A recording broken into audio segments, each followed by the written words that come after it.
Terror rings out at the headquarters of the country's most popular cartoonist, sending shockwaves through the country. There was a shooting, and it was at the Charles Schultz offices. This is the last thing you would expect to happen. This was the case that was getting the media coverage. This was the case that people were paying attention to. When the dust settles, Charles Schultz's second-in-command is desperately clinging to life. He had gunshot wounds in his back. Was this an active type shooter or a targeted thing? Was there a suspect at large?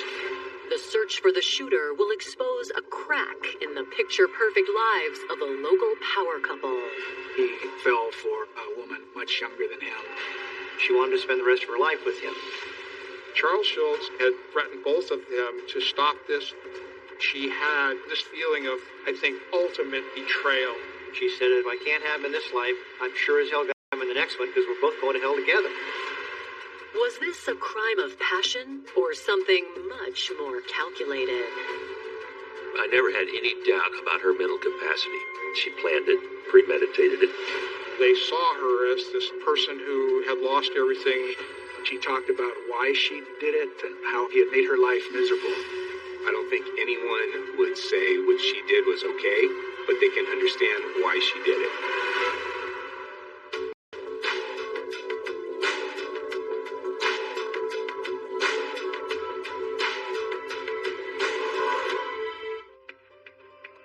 July 5th, 1995.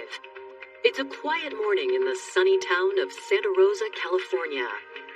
Nestled in the heart of wine country, this upscale, family-friendly town is known for its most famous resident, cartoonist and creator of the Peanuts comic strip, Charles Schultz.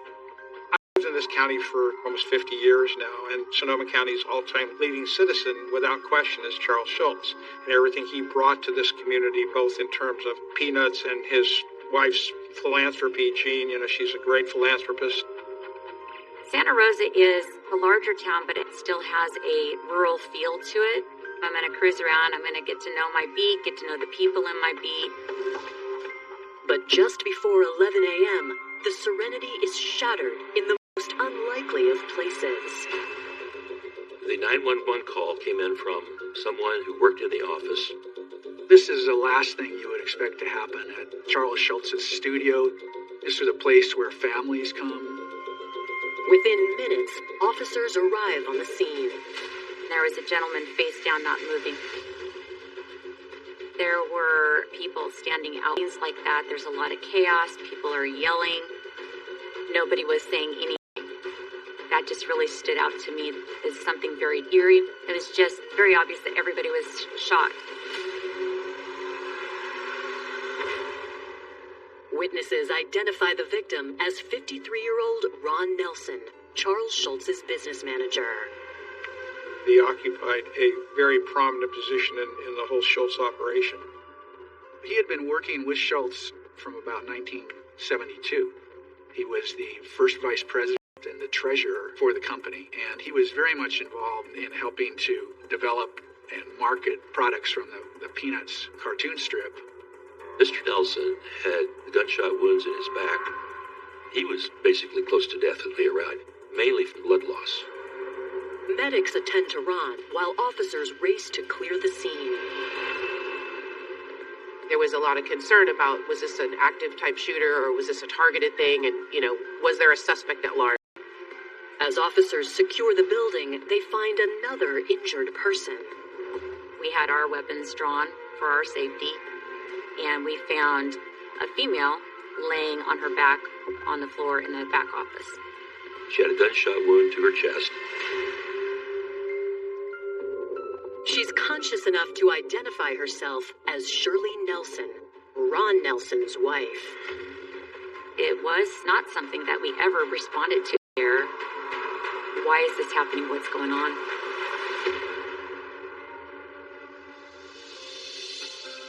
Born in Pennsylvania on January 18, 1930, Shirley DeLong was always taking care of others. She was always very caring. She loved animals. She loved sports. She loved people. She didn't really talk about her childhood, or siblings or parents or anything like that. She never really delved a lot into the past. Like many young girls, Shirley dreamed of falling in love and starting a family. Her first marriage was very, very young, and he was Catholic, and their family expected an abundance of children. And that was very difficult for her because I know she had tried for so very long to get pregnant. And every month, it was such a disappointment to her. She very much wanted children, but she was never able to. The family was kind of cruel to her. Because of their religion, they somehow ended up getting an annulment. They were married for a very short... Not long after her first marriage ended, Shirley remarried in 1954, and she cheerfully gained 2 stepchildren. After her first marriage, she had met my grandfather, and she was in our life from the day that I was born. She was always there. My impression was that her pattern was to build her world around a man. Shirley gave her all for her new family, but that marriage also ended. I don't know anything about their marriage, just that they were married for about 12 years. The split left a significant hole in Shirley's life.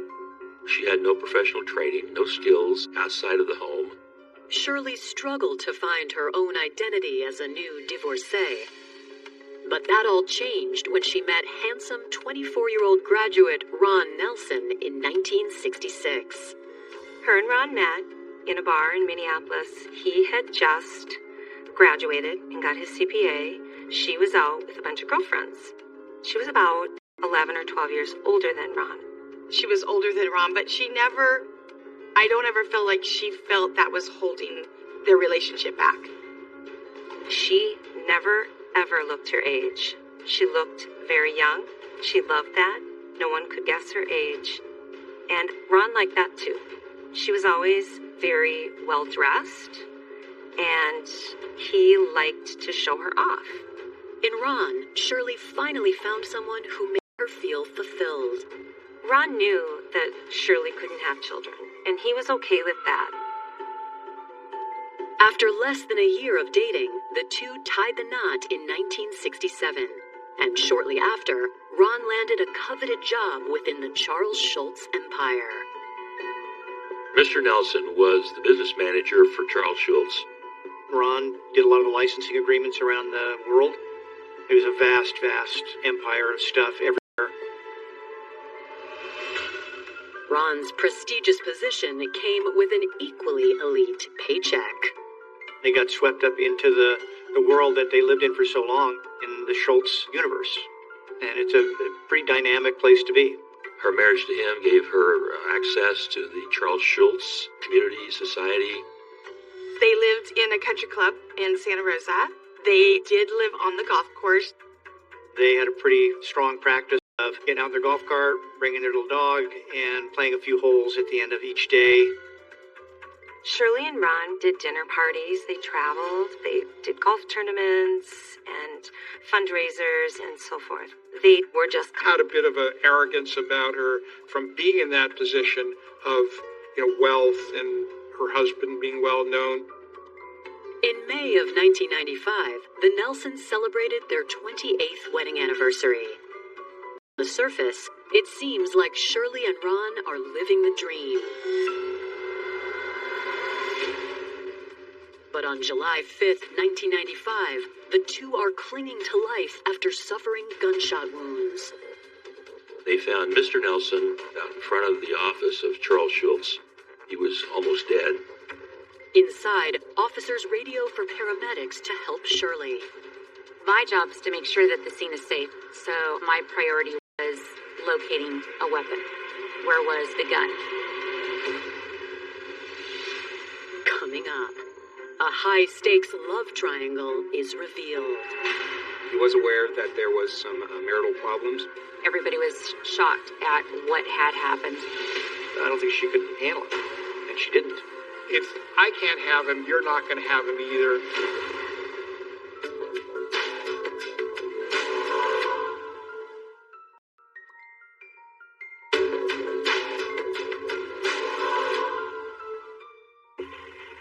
July 5th, 1995.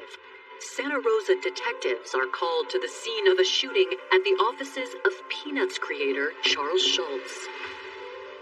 First responders attend to the injured couple, Ron and Shirley Nelson, as officers search for the murder weapon. He had multiple gunshot wounds in his back, and at least one of them penetrated up through his pancreas, his liver, all the way up through his abdomen area.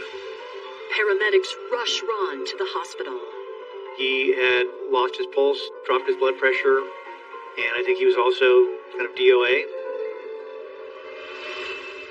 Meanwhile, after a thorough search of the Schultz offices, investigators locate a crucial piece of evidence. There was this .357 Magnum gun, pretty big gun. The sergeant came in and told me that the weapon had been located. The concern now was to make sure that both of these people received medical care. Paramedics hurry Shirley to the hospital. From the very beginning, an officer is assigned to Shirley. They actually ride in the ambulance with her to the hospital. And what Shirley reveals to first responders is downright shocking. They said, "What happened?" And she replied, "I shot him. Shot my husband. Is the son of a bitch dead?" And she said, "I shot myself." She was very agitated, very angry. It became apparent pretty quickly that it was, a domestic situation and that Shirley had done the shooting. When she arrived, I'm not sure she had much of a pulse. She was eventually resuscitated and had surgery to repair her injuries.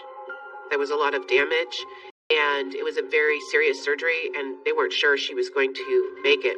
Ron was in the same situation. They were struggling to revive him, bring him back. As doctors work to save Ron and Shirley's lives, detectives at Schultz Enterprises try to make sense of the crime scene. We have all the people at the scene who had information about what had occurred, and we just start delegating. You interview this person, you interview this person. According to Ron's coworkers, just before 11 that morning, Shirley drove up to the office in a car no one recognized.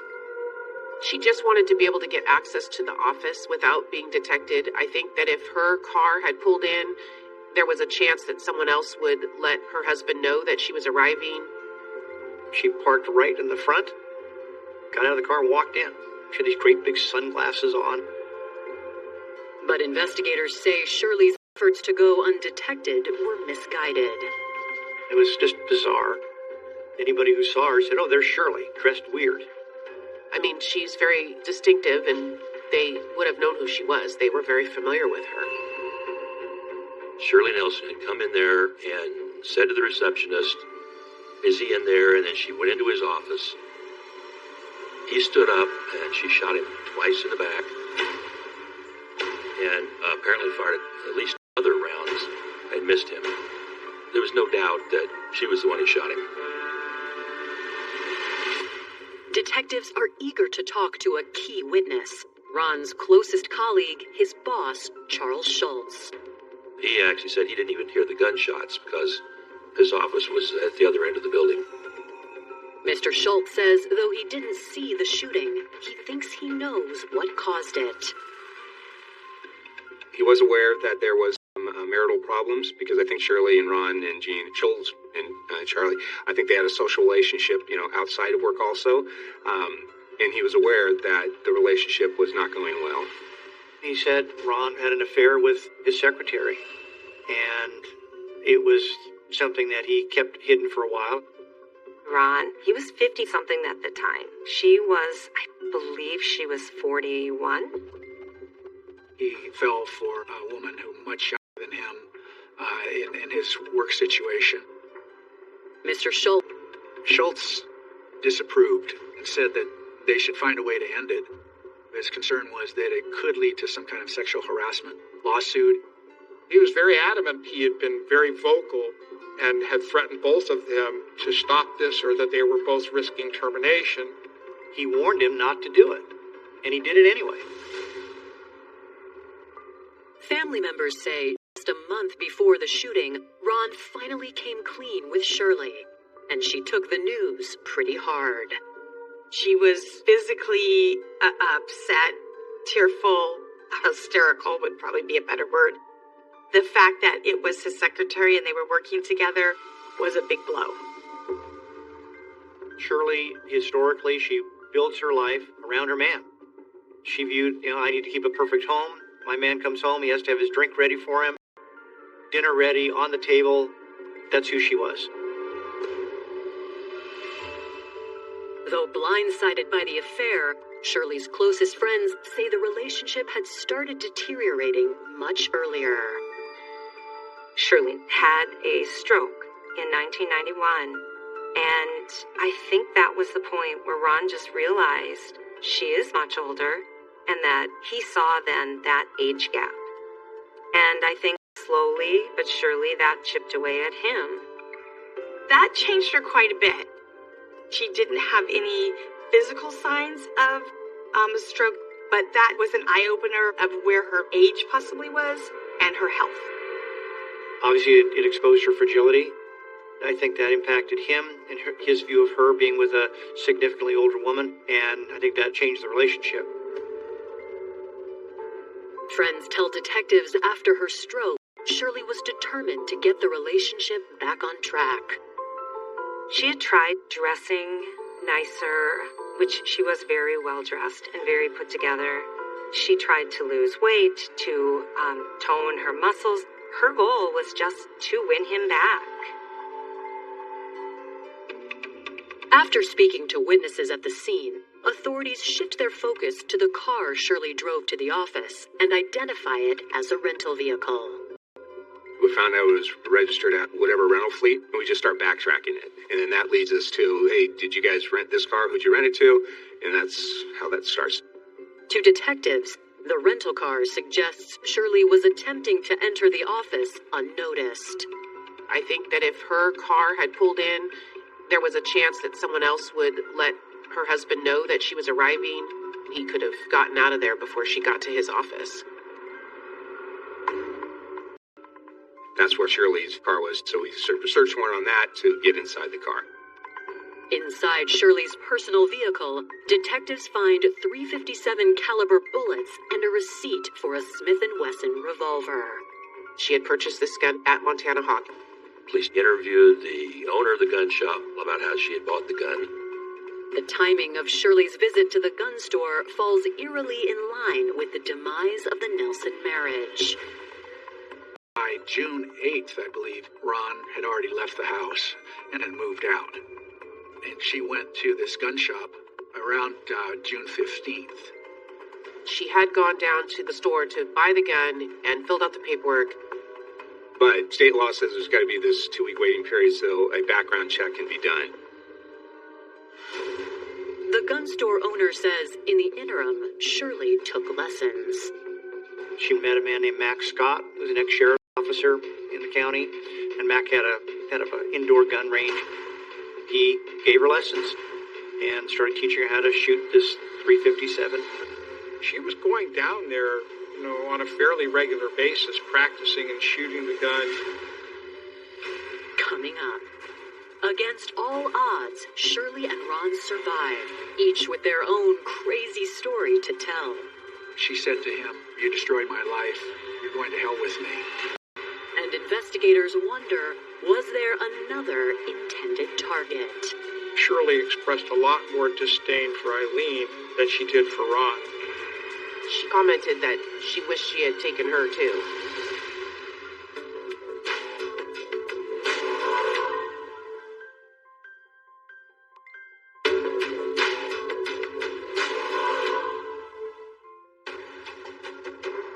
It's been 9 hours since police found Ron Nelson and his wife Shirley gunned down at the offices of America's most beloved cartoons. Because it happened at the Charles Schultz property, a very famous Santa Rosa landmark, there was a lot of talk about what happened, obviously, because it was such a violent crime. So there was an extreme amount of media attention from all over. As the hospital staff continues life-saving efforts on Ron, authorities get word that against all odds, Shirley has survived the shooting. She had a point-blank .357 Magnum gunshot wound straight to her chest. So how she survived it, I don't know, and they didn't either, because they thought for sure she wasn't going to make it, but she did. When we were notified that she was stable and out of surgery, that's when we went over to interview her. Obviously, there's a lot of laws about interviewing people that ask her questions. At approximately 6:30 p.m. on July 5th, detectives meet with their shooter and make sure she is capable of answering questions. I wanted to be sure that she understood who I was and why I was there. I was trying to establish if she was able to comprehend what was really going on, if she was coherent enough. And she seemed pretty clear about the events of what happened. I started asking her what happened, and she said she shot herself in the chest. She was pretty clear that she wanted to kill her husband and kill herself. Since Shirley has no previous criminal record, investigators must determine if she fully understands her actions. During her statements to police, she very freely admitted that she went there to shoot her husband. She made a comment about all of this over in a motel room, something to that effect, and how she was sorry that Ron wasn't dead. She talked about why she did it and how he had made her life miserable. She couldn't see any other way out. Because her identity was so closely tied to Ron. When he is telling her this relationship is ending, in her mind, it wasn't just that their marriage was ending. It was, in some respects, her life was ending. She just kept saying that there was no life for her without him, and that she felt that she couldn't go on without him, and that if she couldn't go on, he wasn't going to go on either. She did say several times, he's not going to leave me like garbage. Though Shirley is clearly distraught over Ron's affair, an aspect of her story catches investigators off guard. In the hospital bed when she was talking to police, she said very glowing things about him and talked about him as a sweet man. Her identity was wrapped up in being Mrs. Ron Nelson. I think Shirley saw her marriage as really close to perfect. And she thought maybe this is a, midlife crisis, this is a temporary kind of thing. And so she initially starts, I think, trying to win him back or to convince him that this is nothing serious. And things deteriorate from there. She felt that Eileen had seen this opportunity and betrayed her, betrayed him, betrayed Mr. Schultz as well. I think Shirley expressed a lot more disdain for Eileen than she did for Ron as it all went down. I know she was never willing to, put him in the same light that she put Eileen. She did have hopes they were going to get back together. From what friends were saying, she was working out at the gym with a personal instructor more often. As investigators dig deeper, they uncover some I think she's becoming increasingly disturbed and distraught. She's talking to her friends, and she tells them, hey, this person is destroying my life. All of the anger and rage I think that she felt initially toward Ron is now directed toward Eileen. Shirley had talked about giving money to Eileen or even buying her a house if she would cease the affair with her husband. When that didn't work, Shirley developed a new strategy. Shirley says she was prepared to put her firearms training to the test, but things didn't go exactly as planned. He stood up and she shot him twice in the back and apparently fired at least 2 other rounds and missed him. When I asked her about the actual shooting, she talked about how she was moving around while she was firing, and that's why she didn't successfully kill Ron. That something had gone wrong.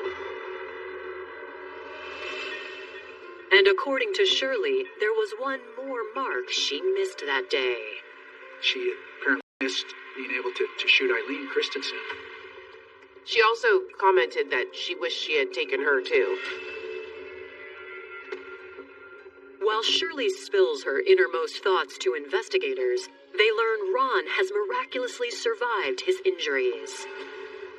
He was shot in the kidney, in the lung, in the intestines, and also it nicked his artery as well. He had lost a lot of blood, but they were able to obviously revive him and save him. Investigators are anxious to interview Ron and rush to his hospital bedside. I did interview him. He was conscious, he was aware we had a conversation, and he gave me a little bit of a history, but we didn't get too much, given his condition. Ron confirms to police that while the couple had been separated for about a month, they were still in touch. On some occasions, Shirley and Ron had sexual encounters. And he would say things to her, in her mind, that were giving her an impression he was thinking about coming back. He's still wanting to hang on to Shirley, still maintain that friendship, that camaraderie, that relationship, and yet he's clearly not willing to give this other person up. You have somebody who, in some respects, may be getting the best of both worlds for a little bit. Coming up, shocking allegations are exposed. The day before the shooting, they were out on the golf course, and many people witnessed their argument. That to her was like the dagger. That was like him saying to her, I want something. An unexpected person rushes to Shirley Nelson's defense. He loved Shirley. He said that he was never going to let her spend a day in jail. It wasn't going to happen.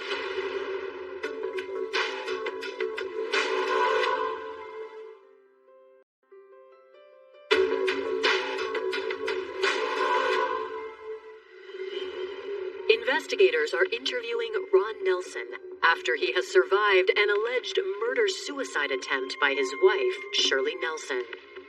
Ron has just admitted that during his affair with Eileen, he was still sleeping with Shirley. Shirley was a very fragile, broken person. You're showing up and having sex. That's pretty mixed signals. Ron says on July 4th, he met Shirley to tell her their marriage was over for good.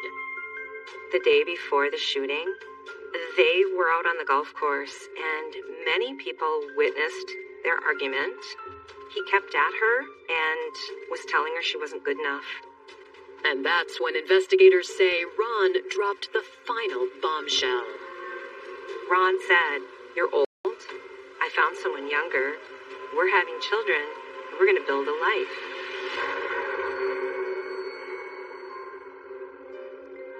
When Shirley and Ron first got together, they talked about it, made the decision they weren't going to have kids. However, as we all know, those things can change. I didn't want to have kids, and now I do. And in Shirley's case, I can't. This is impossible for me.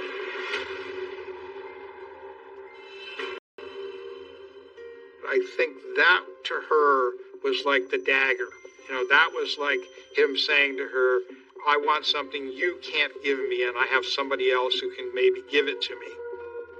And I think it really is the first time that Shirley realizes, I have permanently lost him. Ron believes that conversation is likely what led to the next morning's horrific events. When she walked in, she said some things to him. She said to him, "You destroyed my life. You're going to hell with me." Words to that effect. I think he instantly realized what she was trying to do, and he was trying to escape.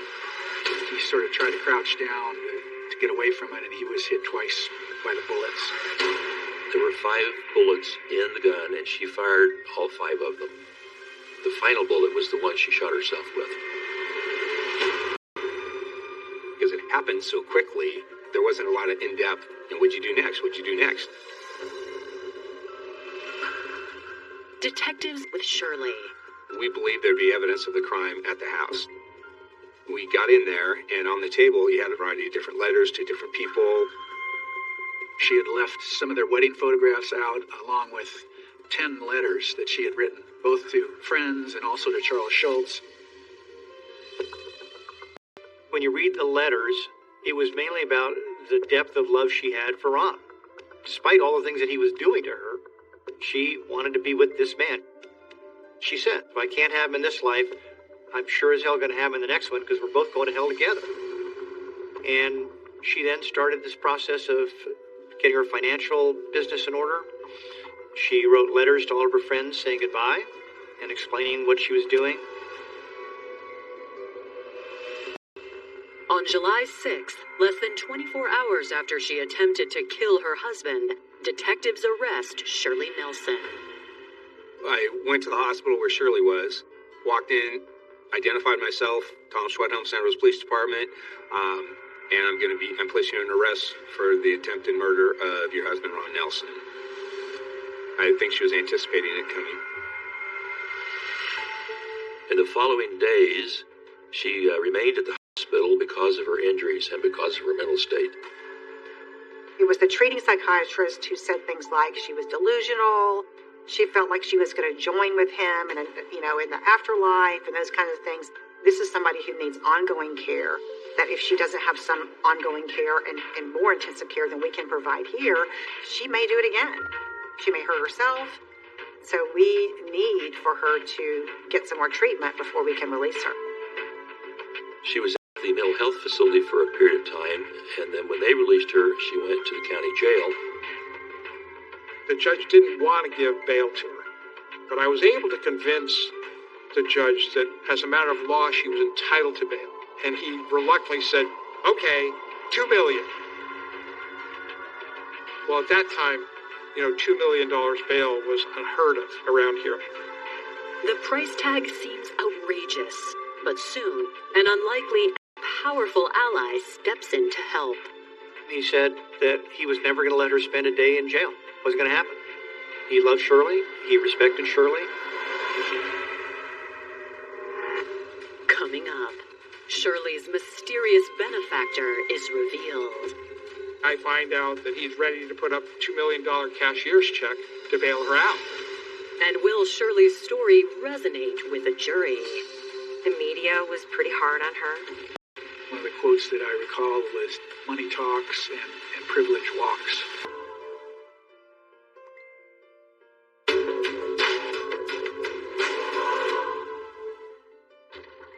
September 1995. It's been 2 months since Shirley Nelson attempted to kill her husband Ron before turning the gun on herself at the offices of Charles Schultz.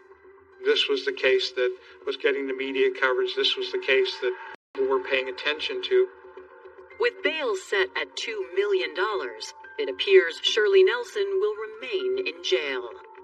But the community is stunned once again when Santa Rosa's favorite citizen offers to help her. The next day, I find out that Mr. Schultz is ready to put up a $2 million cashier's check to bail her out.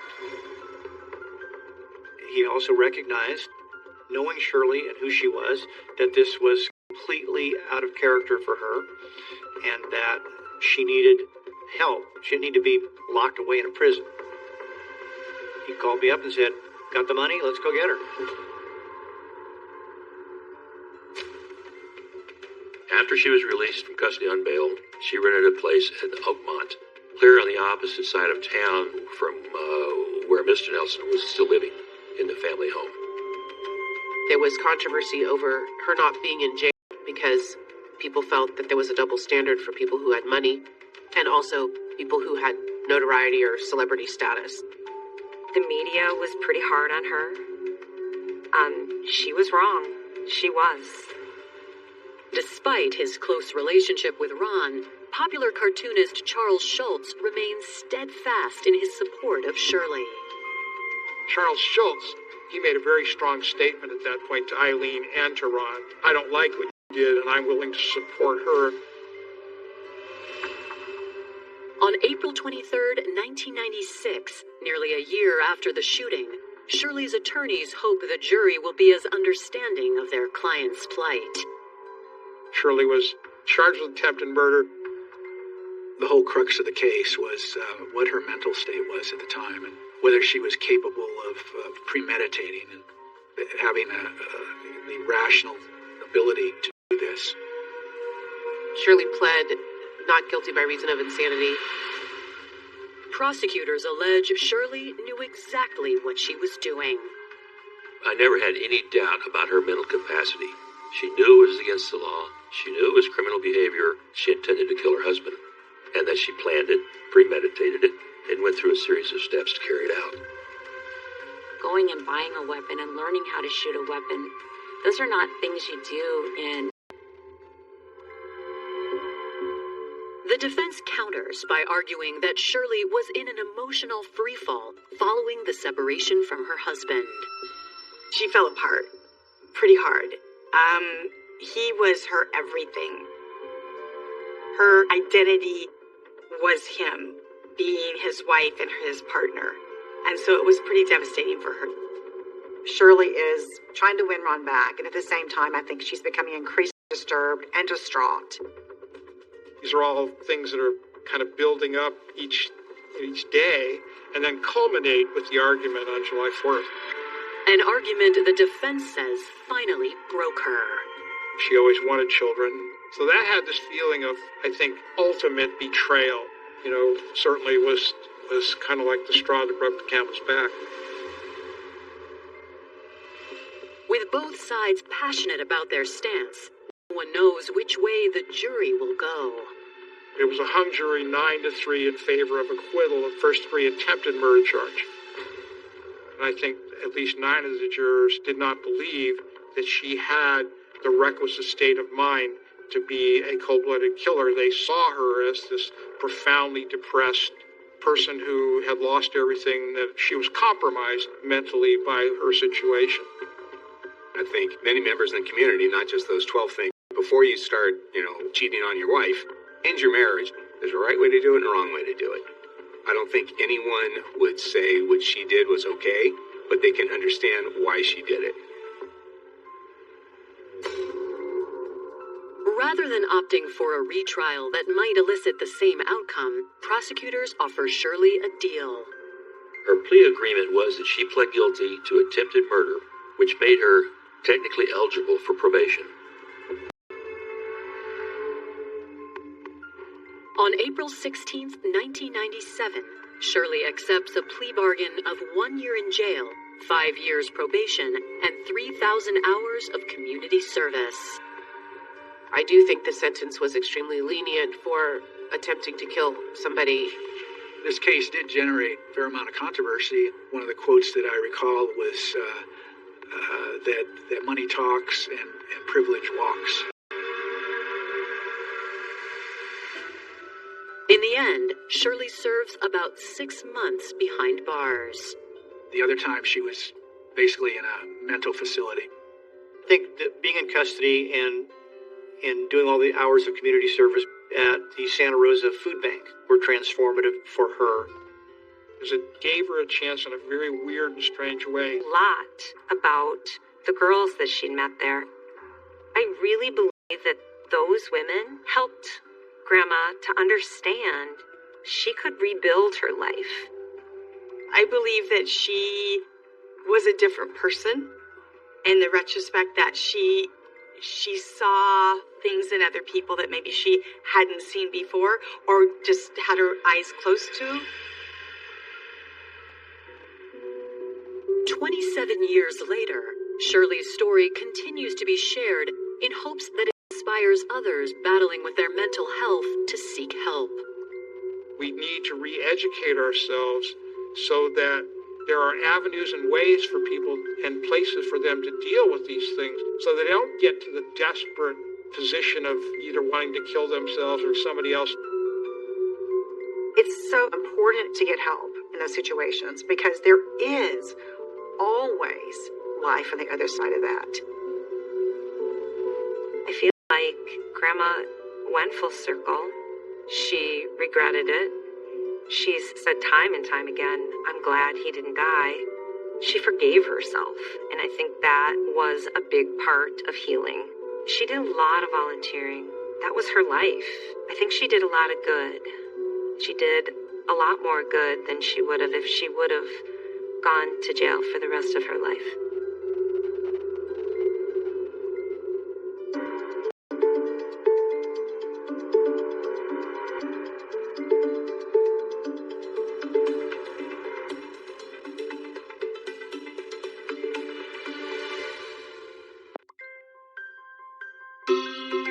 He was an officer in the Navy serving his country. She was his charismatic wife holding down the fort. They really looked like the perfect military family. They had a lovely home. They had 2 young children. Until this Navy man meets a tragic fate on the night of his return from deployment. It was a bloody scene, and his wedding band on his left hand was covered in blood. At first, all clues point to a chance encounter. You would think it was a random act, the story of the robbery gone bad. But appearances can be deceiving. She was still a party girl. It didn't matter that she had 2 children at home. The investigation would reveal a deadly romance built on fantasy. His MySpace account talks about how he has all this money. He's a famous photographer, filmmaker. He was none of the things that he said he was. At the center of this twisted plot is a stunning blend of lies, lust, and greed. She was spending exorbitant amounts of money. It was never enough. You can never have enough. You're a manipulative person. No, I am not. She thought she was going to get away with this. What did she ask you to do? She asked me to take him out.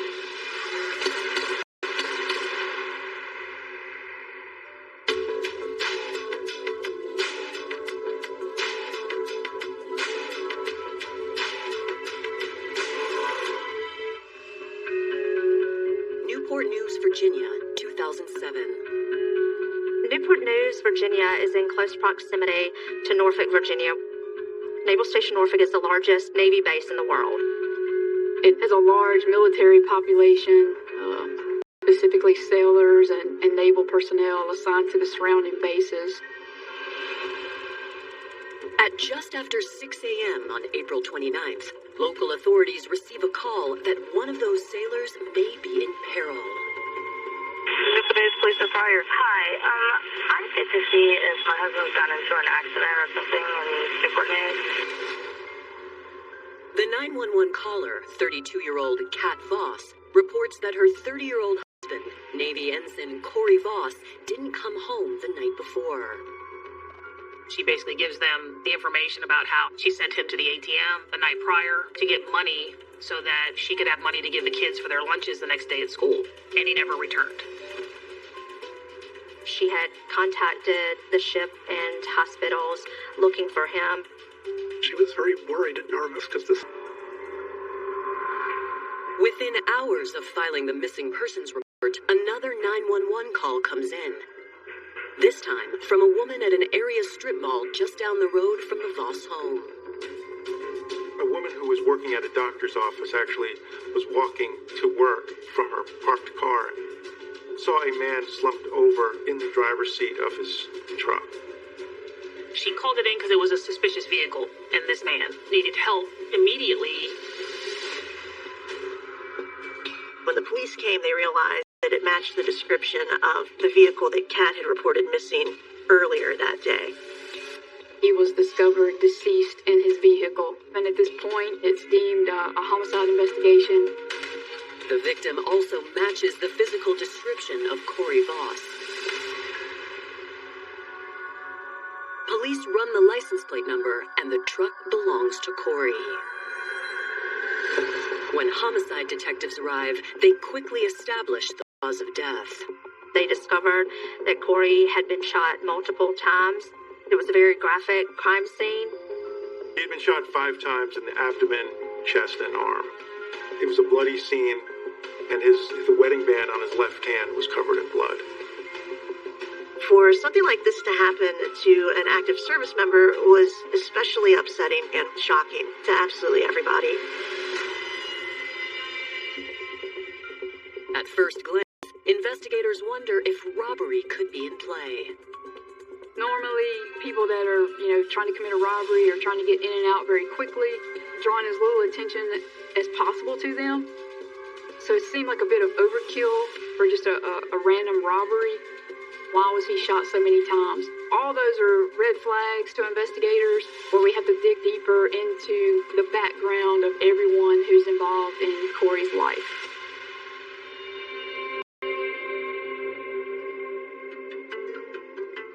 Corey Voss was born in 1977 in the blue-collar town of Berwyn, Illinois. Corey Voss grew up in a really loving, close-knit family, but he had been kind of a wild young man. His mother had been a little concerned because he hung out with the wrong crowd, but she always had confidence that Corey would find himself and straighten himself out. When he turned 18, Corey dropped out of high school, but he was determined to make his family proud and began taking steps towards a career in the military. He took a test for getting into the military trade, scored really well, and that's when he was like, okay, get my GED, and I'm gonna go and see how far I can get. It was really where he belonged. After his training was complete, Corey was stationed at Naval Station Norfolk in Norfolk, Virginia. Corey's superiors saw a lot of potential in him, and while he was there, they helped him get his degree, his 4-year degree. In 1999, with Corey's naval career sailing strong, his personal life caught wind as well. Corey Voss goes out with his friends for a regular night of having fun, and there he meets Kat Wiggins, who's also out that night partying with her friends. She was curvaceous and blonde and really got the attention of men easily because she was super outgoing, very bubbly personality. She was the life of the party. For Corey, 24-year-old Kat's alluring accent was also a draw. She told Corey that she was raised in the Ukraine by a Ukrainian father and American mother, and then moved back to the States in Newport News. She was in the 8th or 9th grade. Corey was completely smitten with her, and those two really hit it off that night. Just 3 months into their whirlwind relationship, Kat revealed some exciting news to Corey. Kat was pregnant, and she was pregnant with Corey's child. Ready to start a family, Kat gave birth to their daughter Casey in 2000. And 1 year later, the couple welcomed a son, Corey Jr. They really looked like the perfect military family. They had a lovely home. They had 2 young children. In 2005, Corey earned his commission as an officer, and he did his best to give his wife the American lifestyle she envisioned. They had a middle class to a fairly well-off lifestyle for Newport News, where, she didn't have to work. They lived in a nicer part of town. They seemed to be comfortable financially. Corey made the most of his time at home, knowing that his next deployment was always just around the corner. He was a great father. He did everything for us, He took us to places, and he played sports with me. He played baseball. My first memory was riding bikes with him. He would take me and my brother outdoors and go on trails. That was his thing. He just always wanted to take me and my brother and go outdoors and just do whatever we could. However, duty called once again in January of 2007. Corey left several months later. When Corey returned from overseas, his family was there to greet him. Kat even prepared a romantic dinner on April 28th for his first night home. Corey is just home from deployment, and he and Kat are spending time at home on candlelight dinner. They'd had a nice dinner.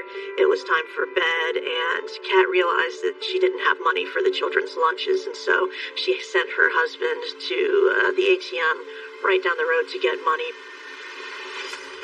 Only Corey never returned. By 6 a.m., Kat had reported her husband missing. A few hours later, Norfolk police officers identified Corey's body in the front seat of his pickup truck. The logical assumption would be that he had been shot in the commission of a robbery since he had gone to the ATM the night before. Just based on that, you would think it was a random act. The story of the robbery gone bad sounded plausible. We're looking for obvious things, any damage. There's an indication of any sort of fight in the vehicle, any sort of struggle in the vehicle, and whether anything was stolen. While no interior items seem to be out of place, authorities note that the truck's tailgate is down and its front left hubcap is missing. We needed to determine what the motive was for this killing, and we needed to catch his killer. or killers. Coming up, having avoided danger on the high seas, had Corey come home only to fall victim to a random robbery. You see an unknown individual dressed in all black enter Corey's truck from the passenger side and point a weapon at him. Or was this sailor already behind enemy lines? It's overkill, it's personal. The motive is not simply a robbery.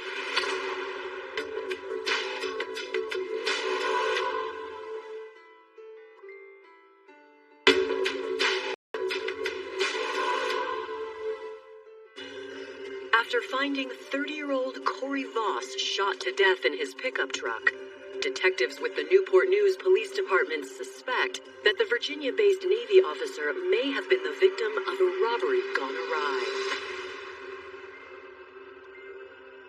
Now they face the difficult task of notifying Corey's wife, Kat, of his death. Authorities go to her home to inform her that they have found her husband and that he was dead. And Kat, she instantly was hysterical and emotional and crying in the hospital. Kat is given time to collect herself. Eventually, she recounts the events leading up to Corey's disappearance. Corey Voss had just returned from a deployment aboard the USS Elrod. He and Kat had a romantic dinner. Kids were in bed. Corey had left about 11 o'clock that evening to go to the ATM to withdraw some money for the kids' lunch, and then he did not come back home. Kat says she became very worried when she awoke and realized Corey still hadn't returned home. Kat contacts the ship to see if he may have returned for any reason. She also contacted the local hospitals, as well as Newport News Police Department, to ascertain if anyone had been involved in a traffic accident, of which Newport News Police Department told her that they had had no traffic accidents that evening. So Kat reports him as missing. News of the sailor's death hits Corey's two young kids the hardest. They take me and my brother, into our rooms and kind of just tell us, and it was the worst experience ever. Dropped to the floor, couldn't even really comprehend at that age. That they're gone. I think it's something that you would see in a movie, or just something that doesn't seem real.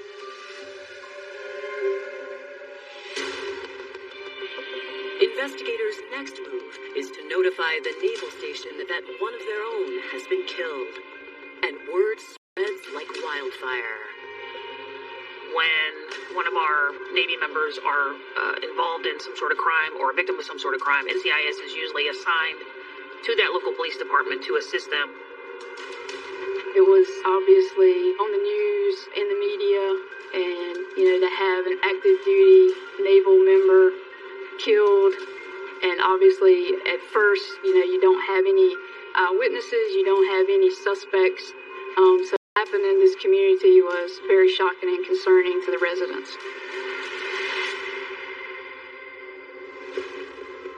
In hopes of seeing who may have attacked Corey, investigators acquire surveillance footage from the Langley Federal Credit Union, where Kat believes Corey had gone to withdraw money.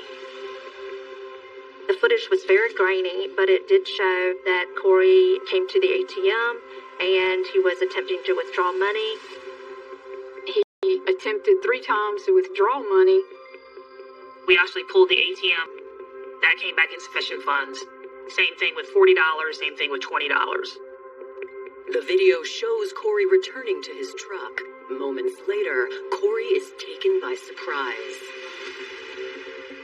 On the surveillance video of the bank, you see an unknown individual dressed in all black enter Corey's truck from the passenger side and point a weapon at him. The view was somewhat obstructed and blocked to further identify that person. You see the car drive away. We assume that based on the location where Corey's vehicle was found, adjacent to the bank, that they just pulled off and then Corey was shot and killed in his vehicle. Based on the limited number of facts known at the time, it was a consideration that this individual is trying to commit a robbery, hoping to get an amount of money, and then gets angered because they don't get any money. The more detectives consider this theory, the more unlikely they find it. People that are going to commit robbery, they want to do their business, get some sort of tangible thing from that person, whatever that might be, and leave and get out of there. This particular instance with the murder of Corey is overkill. So this seemed like it was something personal. Investigators take a deep dive into Corey's life to see if they can identify any possible enemies. I'm talking with Corey's executive officer and other individuals that work with him on the ship and in the Navy. No one had anything bad to say about Corey. When investigators circle back to Corey's bereaved widow, she too struggles to identify a motive. So no indication that there was anything amiss at home. It all seemed that he had a good marriage with Kat. His family life seemed normal. Authorities were stumped as to who might want to harm Corey Voss. He was so well loved. They were going on not knowing where to turn next. Then, within 24 hours of Corey's death, a phone call comes in that offers up hope. The turning point in the investigation is when Newport News Police Department receives a call on their tip line. They find out Kat Voss was having affairs with men while Corey was deployed. Coming up, the caller reveals the depths of Kat's deception upstairs, and sinister desires come to the surface. He wanted to have Corey's life. He wanted to be Corey.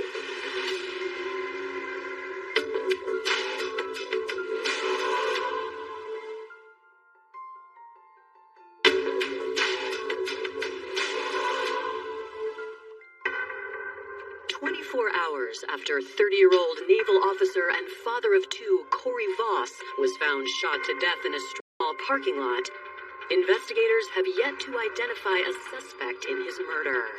They interviewed his colleagues on the ship, his friends, his family, and from all intents and purposes, it seemed like Corey had no enemies. He was a great guy, which made it very difficult to figure out who wanted Corey Voss dead. Then, on April 30th, a tip line set up by the municipal and federal task force investigating Corey's death yields a promising lead. There was a call that came in, and the individual indicated that the police need to take a closer look at Kat. That person was one of Kat Voss's best friends. She had spent a lot of time with her and had a lot of knowledge on the inner workings of Kat Voss's life. As soon as she saw news footage that morning of a truck with a murdered Corey Voss in it, she knew to call the authorities. Kat's longtime friend Ashley Doyle arrives at the Newport News Police Department, ready for an interview. They would learn from Ashley Doyle that Kat was still a party girl. It didn't matter that she had two children at home. Kat was an individual who craved attention, and certainly from men. She loved the fact that when Corey was gone and he was deployed, that she had the freedom to go out. Kat Voss was bringing men home on a regular basis while her children were asleep upstairs to have any number of sexual affairs. Ashley reveals that Kat had a unique tactic when it came to attracting the opposite sex. Ashley, disclosed that she would often be at the bars portraying a Ukrainian accent. But according to Ashley, Kat wasn't even born there. She was born and grew up in Newport News, Virginia. It was just a way for her to seem exotic and seem cool or seem different. She liked the idea of being from somewhere else, so she tried to play that part. Kat even told Corey's family that she was from Ukraine. She spoke with an accent all the time. We're starting to see Kat is a very selfish person and looked out for herself at the expense. Ashley says in late 2006, during Corey's deployment several months before his murder, Kat began a full-blown relationship with a man she met online, Michael Draven. Kat had met an individual on MySpace by the name of Michael Draven, who was essentially her boyfriend. Investigators find Michael Draven has a robust online presence. His MySpace account talks about how he has all this money. He's a famous photographer, filmmaker. He put forth a fascinating profile. Eyeliner, fedora, movie maker, making six figures in a really lovely home. He seemed to be an up-and-coming photographer and really a mover and shaker in the world.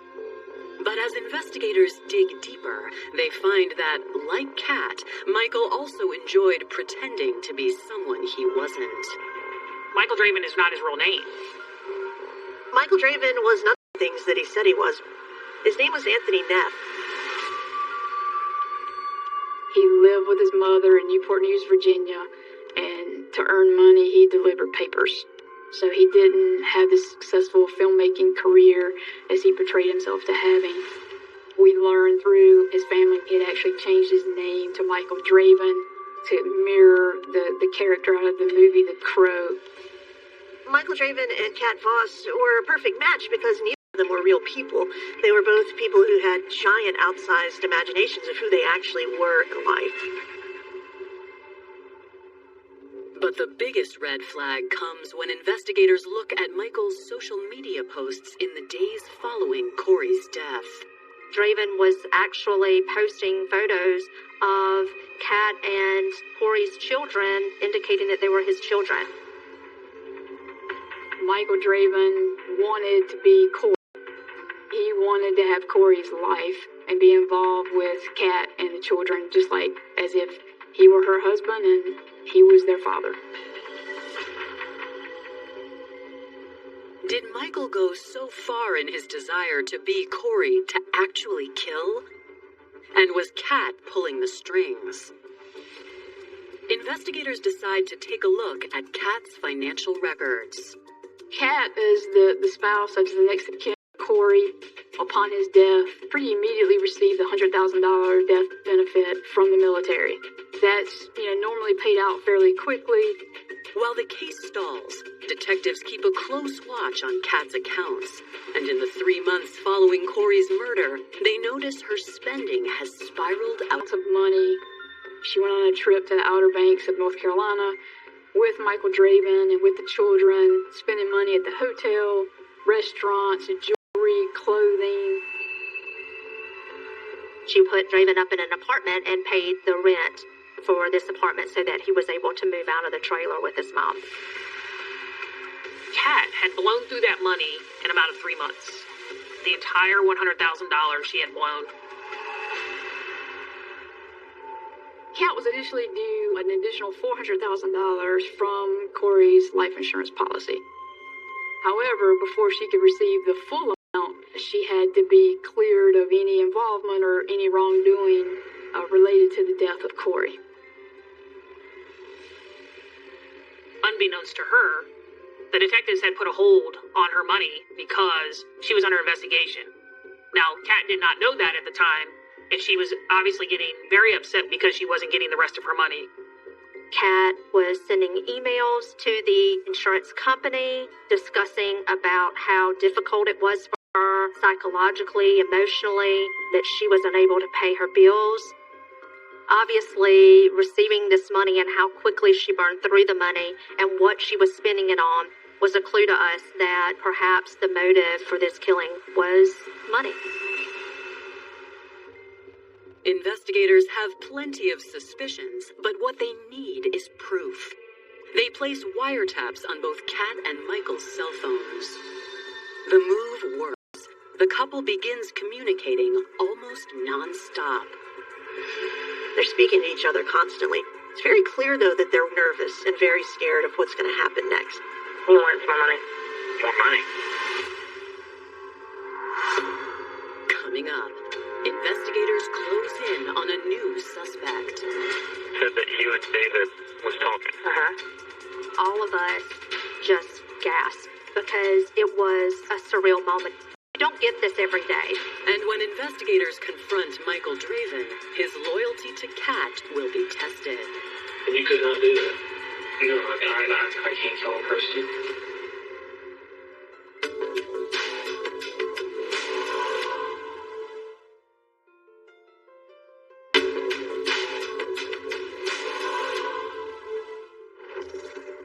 In the months after the murder of U.S. Navy Ensign Corey Voss, investigators are squarely focused on his wife Kat and her lover Michael Draven. So we had wiretaps on Draven and Kat's cell phones and home phones. The whole point of the wiretap was to try to elicit relationship, also determine if they talk about Corey's murder.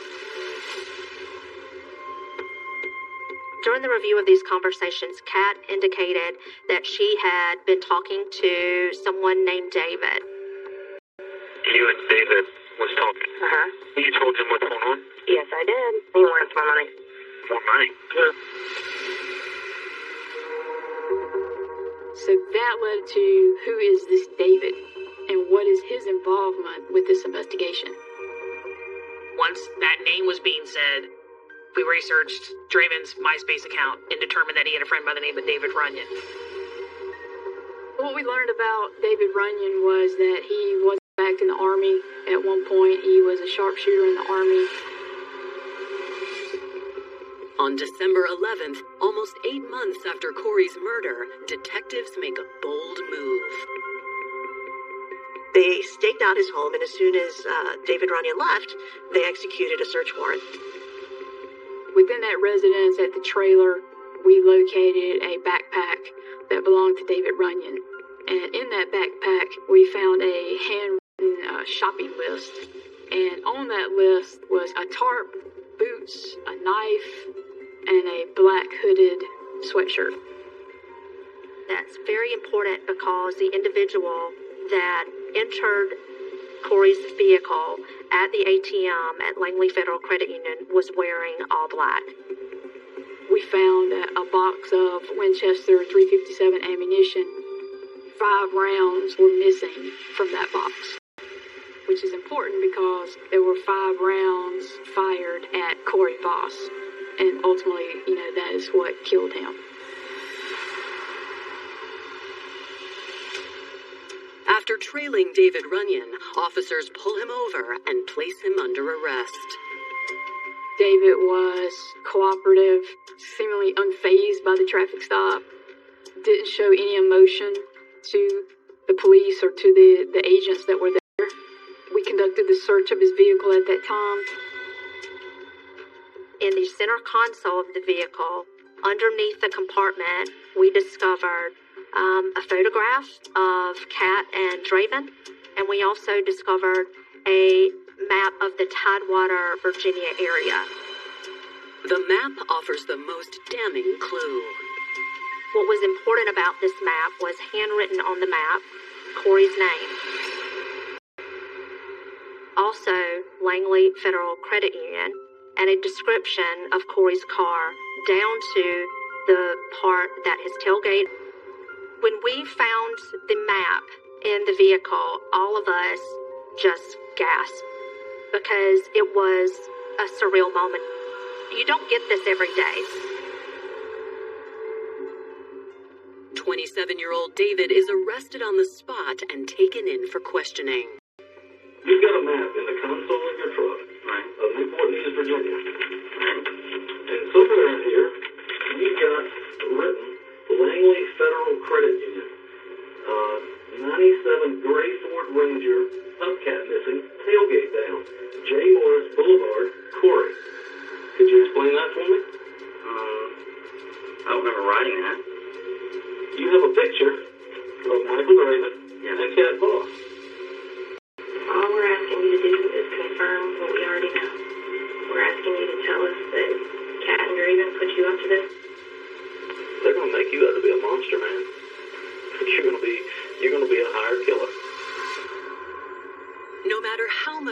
pressure investigators exert, David remains unfazed.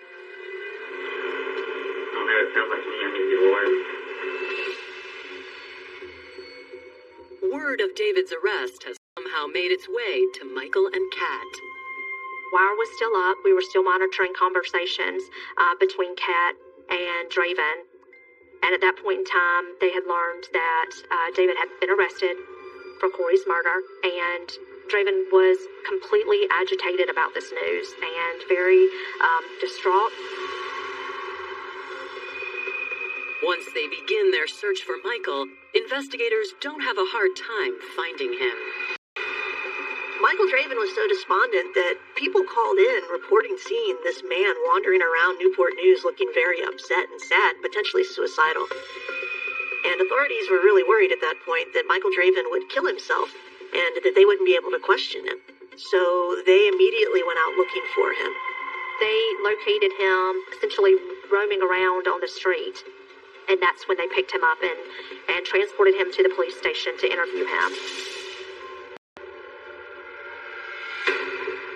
At the police station, Michael is ready to tell all and readily admits his involvement in the plan to kill Corey Voss.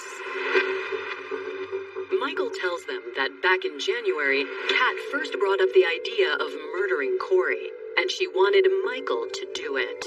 What did she ask you to do? She asked me to take him out. Well, what did that mean to you? Shoot him? Or strangle him? Or kill him? And you did not do that. No, I can't kill a person. Michael Draven met Runyon at the hospital. They were both human guinea pigs. They would get, locked up for a week or two, get paid money to take these experimental drugs. So Michael Draven asks David Runyon if he knew anybody that could kill somebody for him. David Runyon says he's happy to do it himself. David Runyon's motivation was money, and he saw an opportunity, and when it presented himself, he jumped on it. Once Michael Draven figures out that David Runyon is all in, the three start communicating, Kat, Michael, and David, to figure out a plan. The plan was that, Kat would obviously create this ruse, so to speak, to send Corey to the Langley Federal Credit Union ATM on this particular night, around this particular time, and that she and Michael had coordinated with David to make it look like a robbery, and in fact, kill Corey. Kat and David agree on the amount, the $20,000 that he's going to get for killing Corey Voss. According to Michael, 9 days before the murder, Kat took one final step in preparation. Kat had opened the account at the credit union prior to his death, setting up the location of the murder, just a couple of miles away from their home. Coming up, the tables turn as now Kat is the one falling into a trap. I'm so all over the place and I'm freaking out, okay? I'm panicking right now. And faced with the truth, Kat bears all. What was the idea? For him to find someone to take Corey out.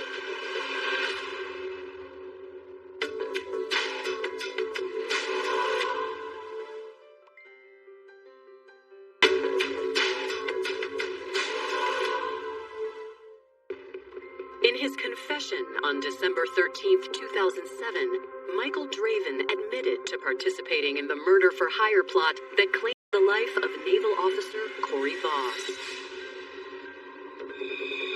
Michael says on the night of April 29th, 2007, Kat sent Corey out on an errand that she hoped he would never return from. She sends him out to the ATM and asks him to withdraw money. He goes to the ATM like the dutiful husband doing what his wife had asked him to do.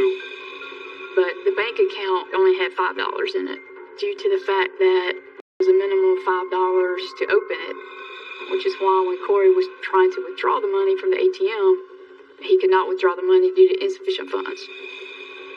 Investigators believe Kat purposely left insufficient funds in the account to give hired hitman David Runyon enough time to ambush Corey. Once in the truck, David ordered Corey to drive to a strip mall parking lot across the street.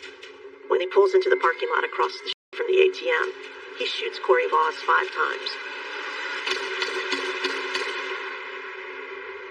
Michael insists that he wasn't present for the murder, only the planning. Draven was totally blindsided with love, with Kat, but I also believe that Kat controlled him. Despite the recorded conversation about paying David Runyon, Michael claims they never gave him anything. She never gave him anything. I never gave him anything. Investigators are ready to arrest Kat, and they ask for Michael's help. Newport News police had Draven call Kat from the police station and tell her that he had been questioned and he was being released, and that she needed to come and pick him up. I'm so all over the place, and I'm freaking out, okay? I'm trying to get you right now. Cops were hiding and waiting for her to pull up, and as soon as she does, they take her into custody and bring her inside for an interrogation. During the interview, detectives immediately notice Kat has dropped the Ukrainian accent, and without preamble, she places blame for the murder on Michael Draven. I feel like I'm being pushed, and now I'm mad because I feel like it was years. Bill came up with an idea. No, he came up with this idea. What was the idea? For him to find someone to take Corey out. Investigators call her bluff. You're a manipulative person. No, I am not. You manipulated everyone. It was clear that she was not going to take 100% ownership of Corey's murder, and she was in fact deflecting the blame and indicating that it was not her idea. By the time the case makes its way into the hands of prosecutors in 2008, they are determined to hold all 3 players accountable. The crime was considered a federal one and not a local or a state one because of the fact that Corey Voss was a military member. The feds initially wanted to get the death penalty against all 3 of them. In case, and she wanted to take that off the table. But it was up to the United States Attorney in exchange for her pleading guilty. He gave Kat a life sentence.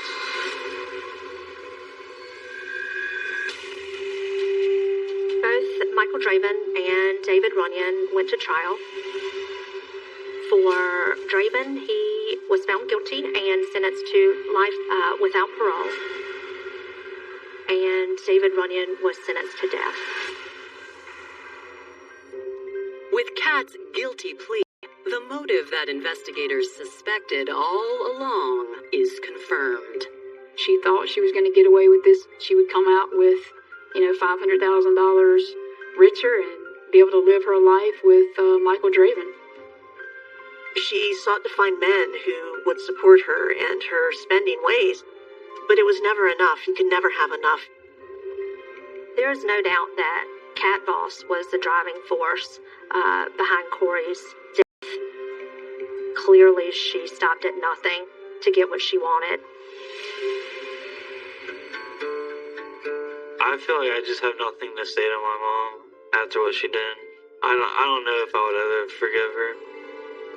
I want my dad to be remembered as someone who put family first and also worked at bettering themselves so that they could take care of, the legacy they have.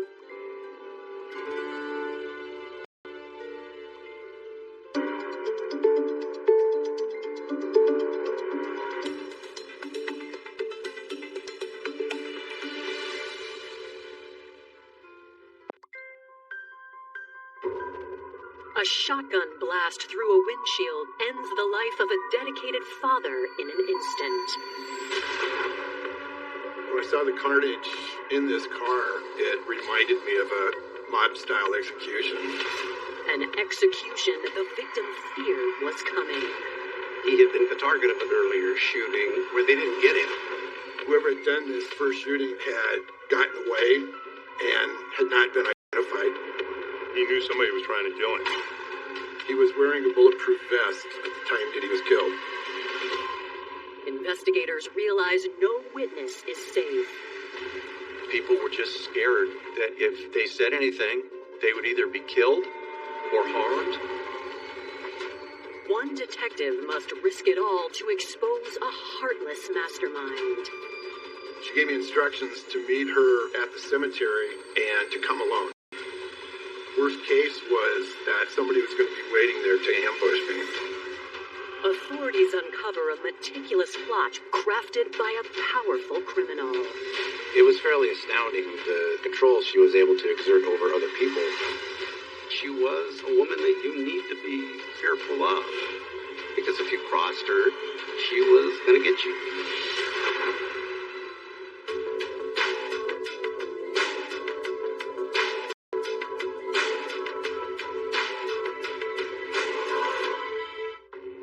November 18th, 1991, Spokane, Washington. It's 7 p.m. when a frenzy of 911 calls flood into the Spokane County Sheriff's Office, reporting a shooting at the Willow Street Apartments. I was home after a full day shift on a Monday night when I got a call that I was needed to respond to a homicide scene in the Spokane Valley. When first responders arrive, they quickly gather information from several of the witnesses who called 911. People in the complex heard the gunshots and then, immediately called police. The person that did this then escaped right away. They direct officers to a vehicle where they locate an unresponsive male slumped behind the steering wheel. Deputies found him shot dead in his vehicle.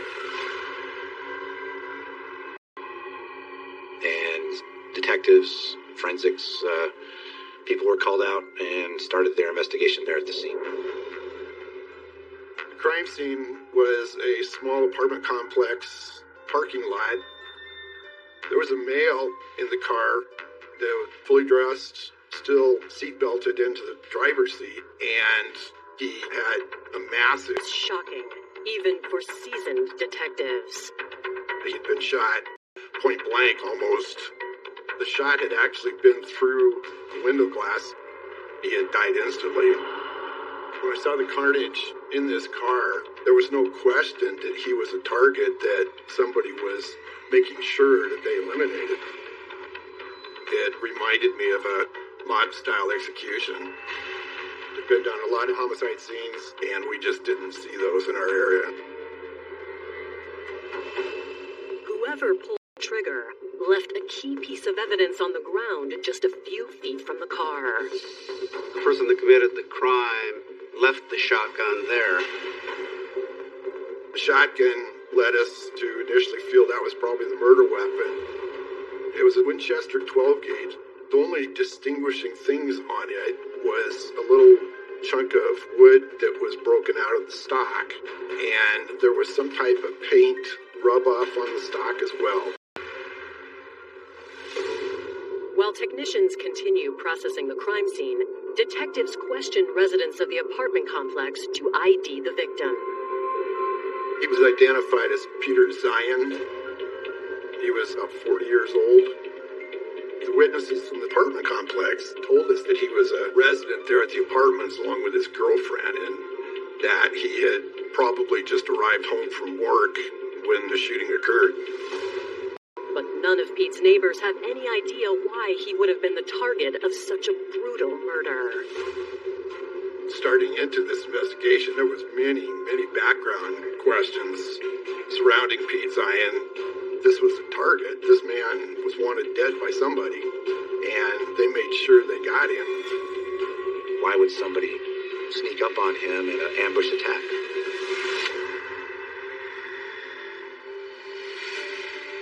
Born on June 27, 1951, Peter Zion came from modest roots. Pete had grown up in Chewelah, Washington. They lived on a small farm where they had a mill. Pete's father was a real hard-working guy that would work the fields and knew how to do just about everything around the farm. Pete's mom was on the city council. They were a strong base for Pete to grow up under. With a work ethic as strong as his parents, Pete pursued a career in a highly demanded trade. Pete and I met at Spokane Community College while we were taking industrial electricity. Pete was a good electrician, hard worker. At 35 years old, Pete was living in Spokane, Washington, when he met someone who would change his life forever. 30-year-old Oreen Goldberg. Avid runner, she met Pete during a local road race. Her parents, Mel Goldberg and Joanne, they had one son, that was Theo.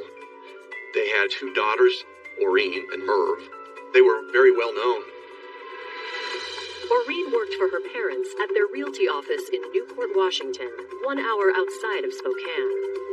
Joanne Goldberg as the matriarch and the main head of the family. She made the decisions. She insisted things be done her way. Mel was pretty easygoing and was really friendly, was a really nice guy. Pete and Oreen dated for about a year before moving in together. 4 months later, Oreen became pregnant. They married in 1988 after the birth of their daughter and made their home in Spokane. His eyes would just twinkle talking about this little girl. He'd smile from ear to ear. He thought she was just heaven on earth. But by 1989, not everything in Pete's life was going as smoothly as fatherhood. I think not long after the child was born that their marriage started to go south.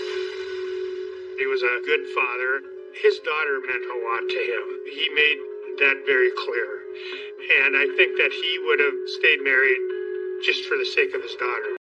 When their attempts to reconcile failed, Oreen left with their infant daughter.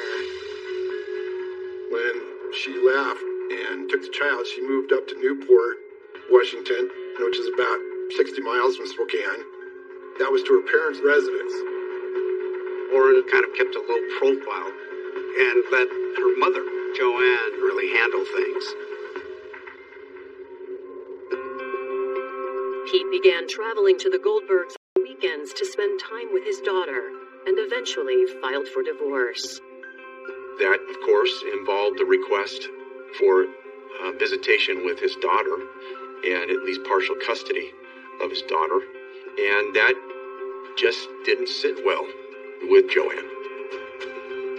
That's not the way that she imagined her family, with the granddaughter being able to be away for any period of time. The divorce proceedings, they became a bit ugly. Joanne had basically told Peter that there's no way you're going to get my granddaughter. He was going through the custody battle. He was sad, wishing where he could go on with his life. While Pete struggled for access to his beloved daughter, he found solace in his work and eventually met someone new. 34-year-old Helen Eakin. We had some discussions about her, and she was a very good person, had a good, responsible job. In the fall of 1990, about a year after his split from Oreen, Pete was starting to settle into a new life with Helen. He was living with Helen at her apartment. Her and Pete were waiting for the divorce to be final so they could move forward in their relationship. He was going through a hard time going through a divorce, but he had a good outlook on life. But Pete's attempt at a fresh start is cut short on November 18th, 1991. Peter is shot point-blank range with a shotgun through the window right at his head, and he dies instantly. The shotgun is dropped there at the scene. The assailant fled. Though the scene indicates an ambush, what investigators discover under Pete's coat swiftly calls that theory into question. He was carrying a handgun. Plus, he was also wearing a bulletproof vest. It was not common for us to encounter people wearing bulletproof vests at that time. That he had one on was quite unusual. We're told told me that he was scared. He was trying to protect himself. Coming up, detectives discover this isn't the first time the victim faced an armed assailant hell-bent on murder. This person was chasing him, bullets hitting off brick through the alley. He was a changed guy. Paranoia had set in.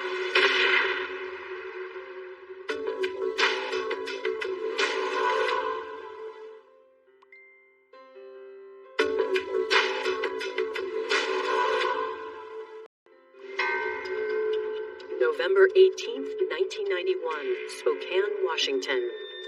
Investigators on the scene of Pete Zion's ambush-style murder are working to piece together a puzzling array of clues. The crime scene essentially consisted of the car that the victim was in, his body, and the shotgun on the ground. There really wasn't any other physical evidence. There was no video evidence or anything else at that scene. While there are no surveillance cameras in the area, police do find a potential witness. At the time of the shooting, and saw a gold or tan-colored vehicle accelerate very fast out of the parking lot onto the street. She couldn't really say for sure the people, if there was more than one. She just knew there was a noise and there was a car racing out of there. Her being able to identify the car as specifically as she did was pretty helpful because a lot of witnesses aren't that good. Officers fan out in search of the vehicle based on the description, while detectives begin tracking down Pete's loved ones. At the time of his murder, Peter was living with his girlfriend, Helen Eakin. Investigators immediately locate the couple's apartment within the complex to break the news. This is typical police procedure to interview boyfriends, girlfriends, significant others. Meeting with Helen, her reaction to Pete being dead was appropriate to someone who had just suffered a severe loss. She was home for the evening. She had heard the sound of the shotgun, but didn't realize what it was, and fortunately hadn't gone outside. When detectives ask Helen about the handgun and bulletproof vest found on Pete, Helen reveals some startling news. He had also been the target of an earlier shooting where they didn't get him. Approximately 2 weeks earlier was October 25th. At 7 o'clock in the morning, he had gotten up for work, noticed that his tire was flat on his car, and he drove across the street to a mini-mart. He went to reinflate the tire, at which time he noticed that somebody was standing by him, and when he looked up, there was a figure that had a Richard Nixon mask on. That person was holding a revolver. This person is completely disguised, heavy clothing and something over their face, and they immediately fire a round at him. He reacts by jumping up, running. This person keeps chasing him, shooting rounds as they run. This short, stocky person was chasing him, bullets hitting off brick through the alley. None of the rounds hit him, and the person finally leaves and out of sight. He gets on the phone, calls 911, so that he's got shot at. Helen confirms that Pete filed a police report 2 weeks earlier. Whoever had done this first shooting at Pete Zion, examination at the scene determined that there was a hole in the tire in a place that somebody had punctured the tire intentionally to let the air out. In Pete's statement on October 25th, he offered up his own theory of who was responsible. He told detectives that the reason why I think this happened is because I'm in a bitter child custody dispute. Peter, made it very clear that if anything happened to him, that it would be his ex-wife's family that they needed to look at. I saw him a short time after that, and he was a changed guy. I mean, paranoia had set in on him. He was scared to death. Because back in his mind, he knew somebody was trying to kill him. He told me that, well, from now on, I'm going to start carrying a sidearm with me and wear a bulletproof vest. Though Pete felt confident he knew who was out to kill him, he died before investigators could substantiate his claims. That case would still be looked into at the time the murder occurred. Another detective handled that investigation, and the issues with Pete's estranged wife, Maureen, and the child custody had been brought up, but there hadn't been any interviews conducted yet. There wasn't really much evidence to really narrow down. After learning of Pete's accusations towards his former in-laws, homicide detectives reach out to Pete's longtime attorney to learn more about the custody battle. They appointed a guardian ad litem, which is not unusual in a divorce case. So the guardian ad litem is there to protect the child and to give a candid opinion to the judge as to who would be the best parent. Her report said that Maureen should have custody and that Pete would have traditional visitation, which would include overnights on weekends.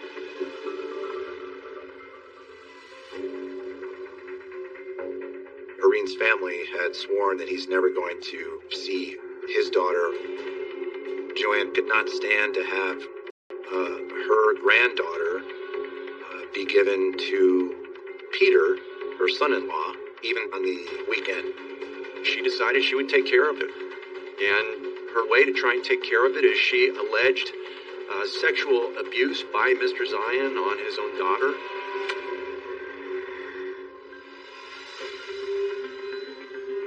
Pete denied these false allegations against him.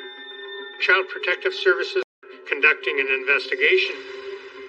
They said that there was a lack of probable cause, and the clinical psychologist thought it was unusual that she met with Maureen and that there was never any discussion about any sexual abuse with the child, and then all of a sudden it pops up afterwards.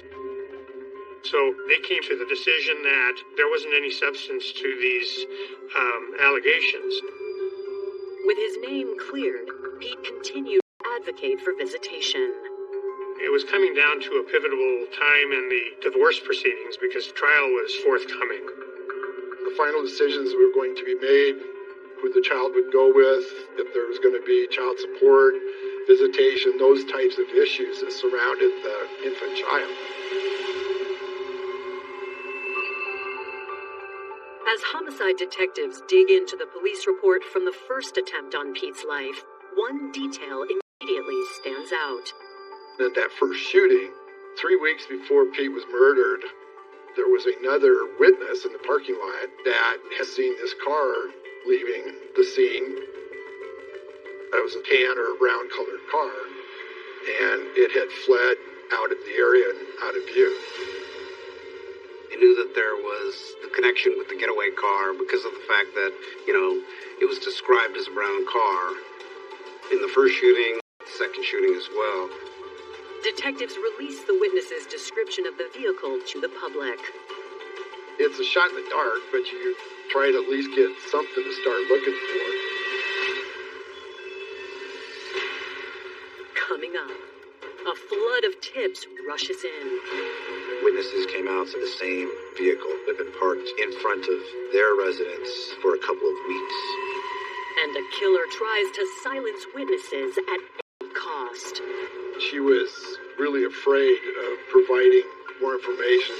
They said, not for nothing, but we are extremely scared of this family. Within a couple of weeks, their house had been set on fire.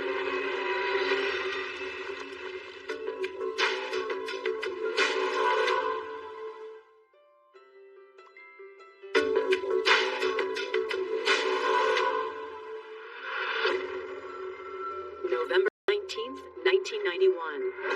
Less than 24 hours after the murder of 40-year-old Pete Zion, a bolo issued for the getaway car yields promising leads from Spokane locals. Photos were publicly disseminated of the vehicle. Witnesses recognized those photos and made contact with the sheriff's office. We got called that this car was half a mile or so from where the murder occurred. Investigators respond and find a car matching the description of the getaway vehicle parked on the suburban street. The vehicle was recovered abandoned in front of a residential house. The license plates had been altered to make them not identifiable immediately. The altered plates raise the level of suspicion. Inside the unlocked Chevrolet, investigators find the VIN and run it through their database.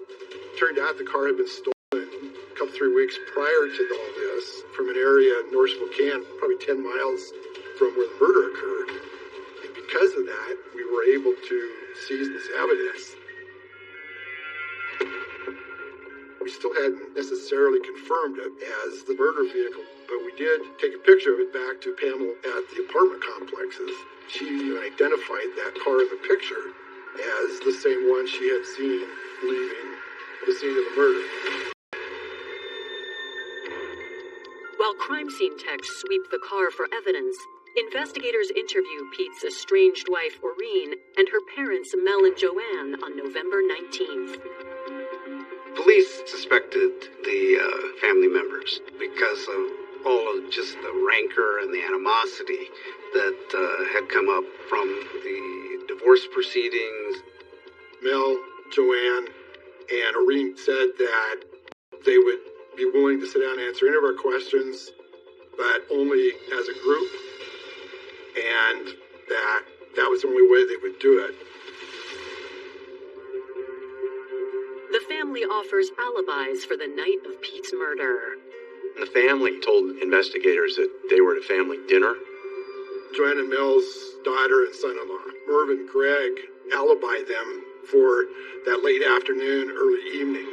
The family had shown up sometime in the afternoon and stayed for dinner. So from 5 o'clock to 9 o'clock, they were at Greg and Merv's house. Family members all had strong alibis, and police couldn't connect the family to the first shooting or the second shooting. With nothing to hold the Goldberg family on, investigators let them go. We could not say who actually pulled the triggers.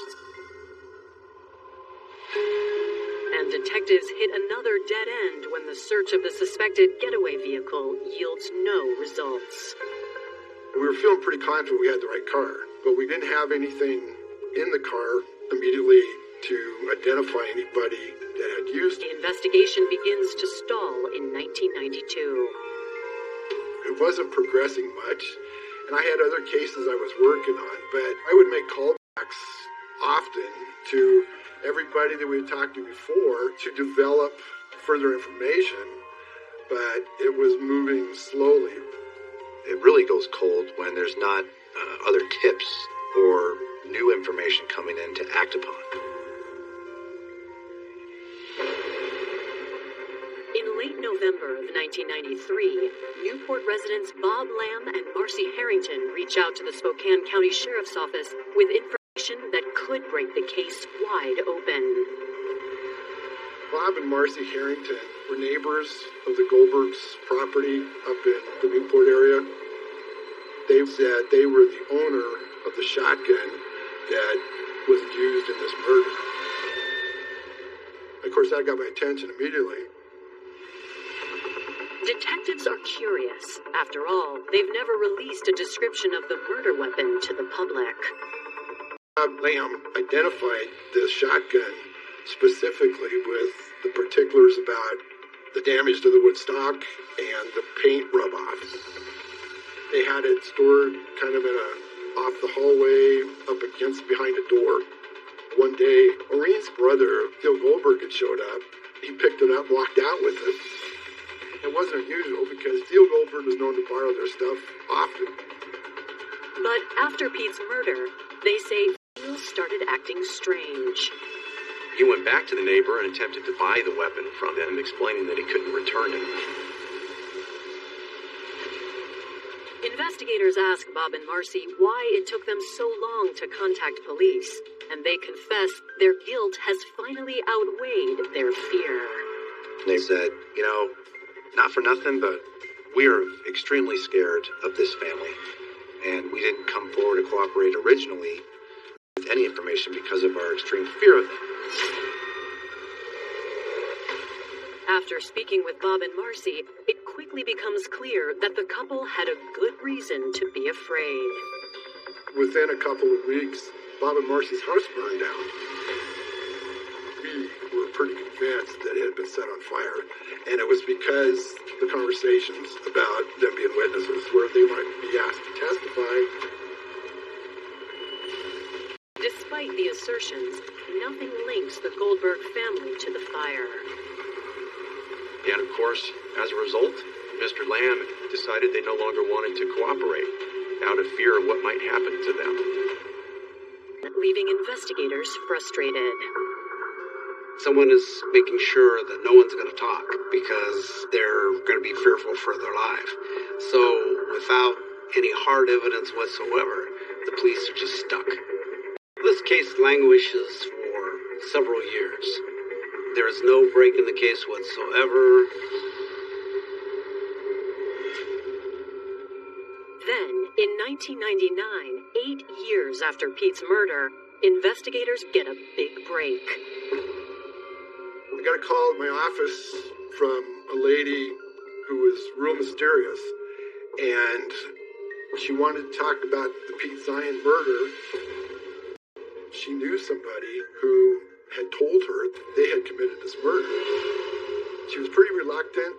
She mentioned being fearful. Let's call her after quite a bit of convincing. Finally said, I'll tell you my first name, which she did. It was Shirley. Shirley agrees to meet Detective Henderson, but only under certain conditions.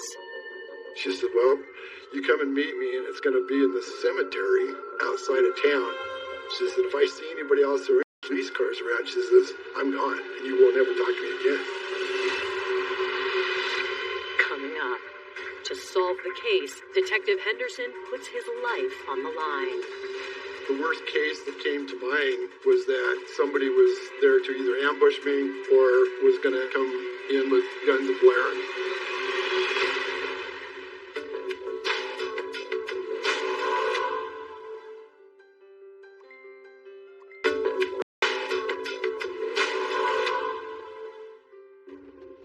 July 1999. It's been 8 years since Pete Zion's brutal murder.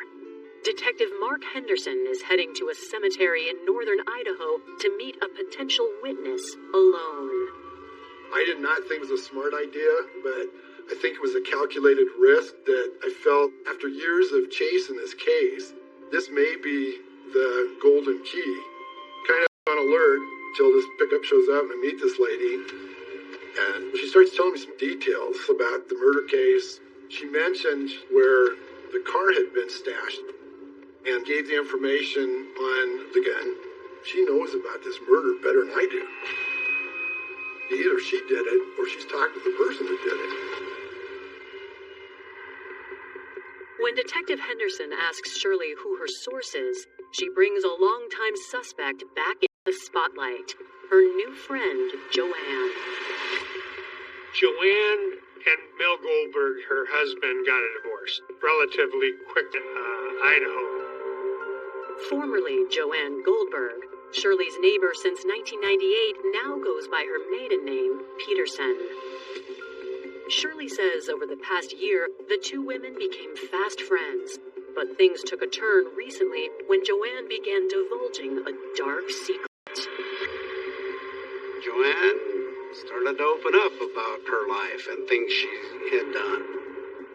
And she started talking about the murder of Peter Zion. And admitted that she was the mastermind behind it all.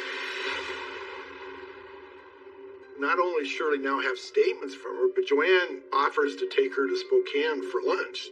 And after they're done with lunch, Joanne drives her short distance away into this parking lot of this apartment complex, stops, points at a slot, and says that's where Pete got shot and killed at. was. Very detailed statement made by Shirley. She's got her pointing out the crime scene and describing it to her to a T, basically. Shirley's statement is shocking, but detectives need to corroborate her story before they can bring Joanne in. Then, a little over a month later, they get an unexpected visit from her son, Theo, and her daughter, Merv. Theo and his sister decide that they gotta talk. So they go to the police and tell them what had happened to Peter Zion and that their mother had killed him. The two then provide detectives with details about the night of November 18th, 1991. The night of the murder, Merv and her husband get a phone call from Joanne, who says they're in Spokane at a store, and they're heading towards Merv's house. This is probably 7:30-ish in the evening, and they said, well, why? They were going to demand that Merv alibi them for that late afternoon, early evening. But Theo Goldberg admits to a much bigger role in the murder. Theo was the one who got a hold of the weapon that ultimately was used to kill Peter Zion. He got the shotgun from the neighbors and then took it to his mother. Theo confirms that in addition to the murder, his parents were involved in the first ambush on Pete. Theo confirmed Joanne was the trigger person and that all of them... Detectives ask why the siblings have decided to come forward now after all these years. They became convinced that Joanne was going off the deep end and she was coming after them and Mel. Joanne had started making some threats towards Mel, and Theo was getting real concerned about being around her. He was essentially getting scared of her. I think keeping this family secret for so long was weighing on Theo. He was just so overcome with that guilt. And I think with finally deciding he didn't want to be controlled like he was being controlled by his mother, that he finally decided to come forward. Theo says Irene continued to raise her daughter, and the family intended to insulate her from any trouble. But things haven't worked out as planned. Irene, at the time, was suffering from brain cancer, and she was at high risk of, that ending her life.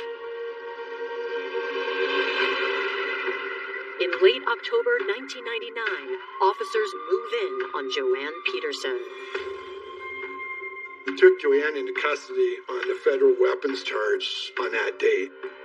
When news of Joanne's arrest spreads, her ex-husband Mel Goldberg surrenders to police. He basically opened up and said, yeah, I did this. She did it, and I was involved. I was the getaway driver. Mel agrees to tell detectives exactly what happened the night of the murder. He filled in the blanks. Mel and Joanne were waiting to see Pete pull in his parking lot. They had a place where they could watch him from discreetly. After Mr. Zion had backed his car in, Mel drove up to Mr. Zion's vehicle. Miss Peterson got out of the passenger side of the vehicle with the shotgun. Mel tells police Joanne wanted to make sure that Peter would know that she was the one that was going to kill him. And she looked him right in the eye and then pulled the trigger.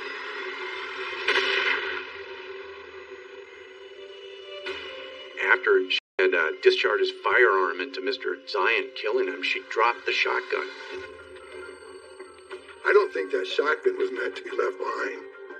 I think she shot that gun and it surprised the hell out of him.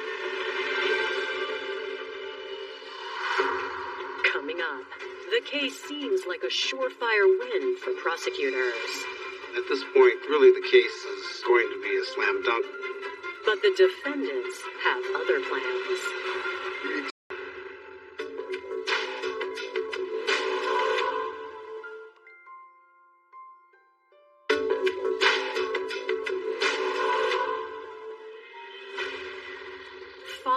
detailed confessions from Joanne Peterson's estranged family, police file an array of charges in the murder of Pete Zion.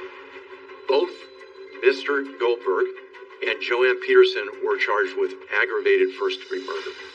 And Thiel was charged with first-degree murder because he had obtained the shotgun knowing what it would be used for. Despite suspicions of her involvement, Pete's ex-wife, Oreen, continues to evade the law. Oreen, at the time of the prosecution, was suffering from brain cancer. It wasn't a slam-dunk case against her, and the elected prosecutor ultimately made the decision that she would not be charged for those reasons. In January 2000, Thiel Goldberg cements his fate. Thiel pled guilty to a reduced charge of second-degree murder. Of course, that was a negotiated plea. He got the benefit of the fact that he came forward and broke this case. Thiel Goldberg received a fairly lenient sentence for his cooperation, and he agreed to testify in trial against his parents. At this point, really the case is going to be a slam dunk. We expected Mel to plead guilty because he fully confessed, but he didn't. When the time comes for Mel Goldberg to submit his plea, his decision is a shock to prosecutors. He decided, I'm going to trial. Mel Goldberg was scared to death of Joanne Peterson, and he would have done whatever she requested him to do during the time they were married. But prosecutors argue he is far from innocent. It was very clear to us as prosecutors that he was highly involved in the planning, and he was actively involved, of course, in covering up the murder after it occurred. Mr. Goldberg was sentenced to life in prison without the possibility of parole. As prosecutors prepare for Joanne's trial, they work to pin down her motive. Joanne's a person who was just totally self-involved and controlling and wanted to control every part of her own life, and so that extended to her family. And she just could not envision having her granddaughter leaving her family to visit even with her own biological father. She decided to... Prosecutors are ready to argue their case in December of 2000. But suddenly they get word Joanne has changed her mind. Joanne turns around and pleads guilty to the murder charges. Completely surprised me, and all of us. There was no way that she was going to plead guilty. Joanne was the talker and the person who loved bragging about stuff. It's like, didn't see that coming.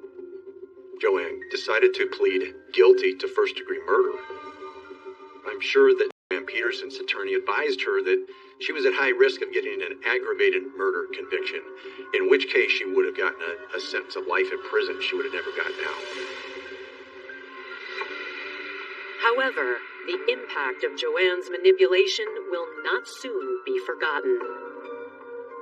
Pete was always a good father, very caring, loved his daughter dearly.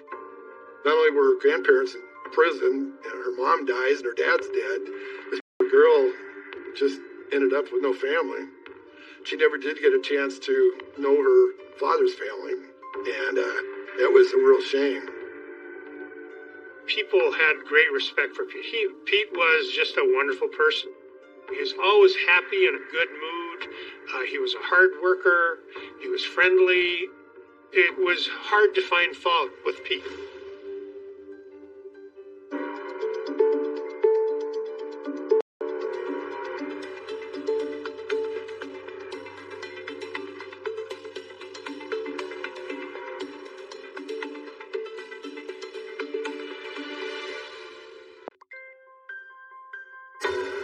She was a Russian bombshell, and he was an American hero. Their whirlwind romance overseas would reunite them in the USA. He was very, very nice man, very respectful, very gentleman, and she fell in love with him. He was in love, and she was pregnant. He was excited about becoming a father. They bought this big house on 5 acres next to a winery. But the life they worked so hard to build would end tragically. 911, where is your emergency? There's a dead body laying at the end of our driveway. The body looked like it had been dragged. The clothing was torn. It was shredded. We got there, and there was police all over. As the mystery unfolds, secrets are exposed. There's now this love triangle that they have to investigate. Don't bring your boyfriend and your husband on the cruise at the same time. The case would culminate with a sting operation worthy of an international spy drama. It was like over $1,000 worth of recording equipment that she destroyed. Basically, the world is narrowing for her. From what they're telling me, there's blood. Please don't show me blood. Please don't. I want to pass out. He could not go up against somebody like that because he has a conscience, and she doesn't. There is no other suspect. Everything points to you.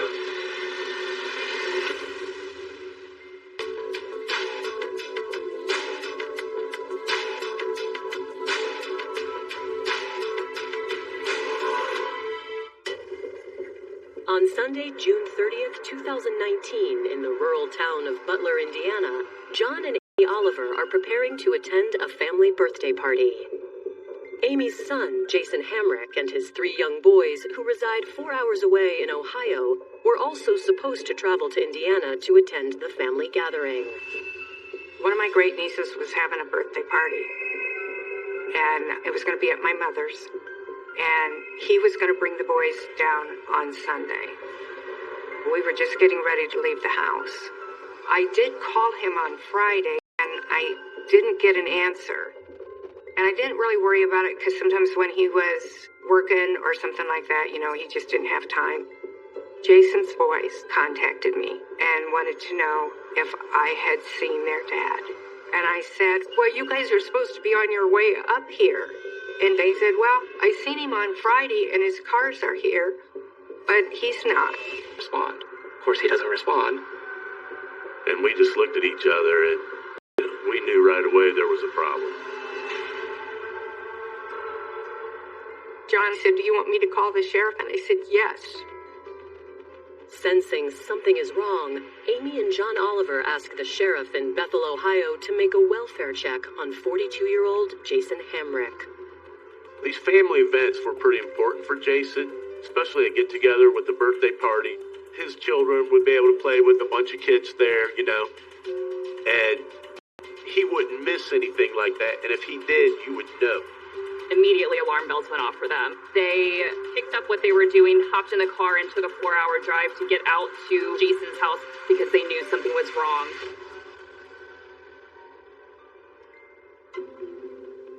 Born and raised in northern Indiana, Jason Hamrick enjoyed an all-American childhood. On the 10th of March, 1977, Jason was born at 8:20 in the evening, and he was a big baby. He grew into be a real easy kid to be around. He was quiet, pretty shy. He wasn't a kid that got into a lot of sports or anything like that, but he did enjoy cars and he liked to learn all about them. Jason's passion for mechanical engineering led him to join the Air Force after he graduated from high school in 1996. Jason worked as a mechanic on planes when he first started out in the Air Force. He was, basically stationed all over the world. He loved to travel, and that was one thing he enjoyed about the military.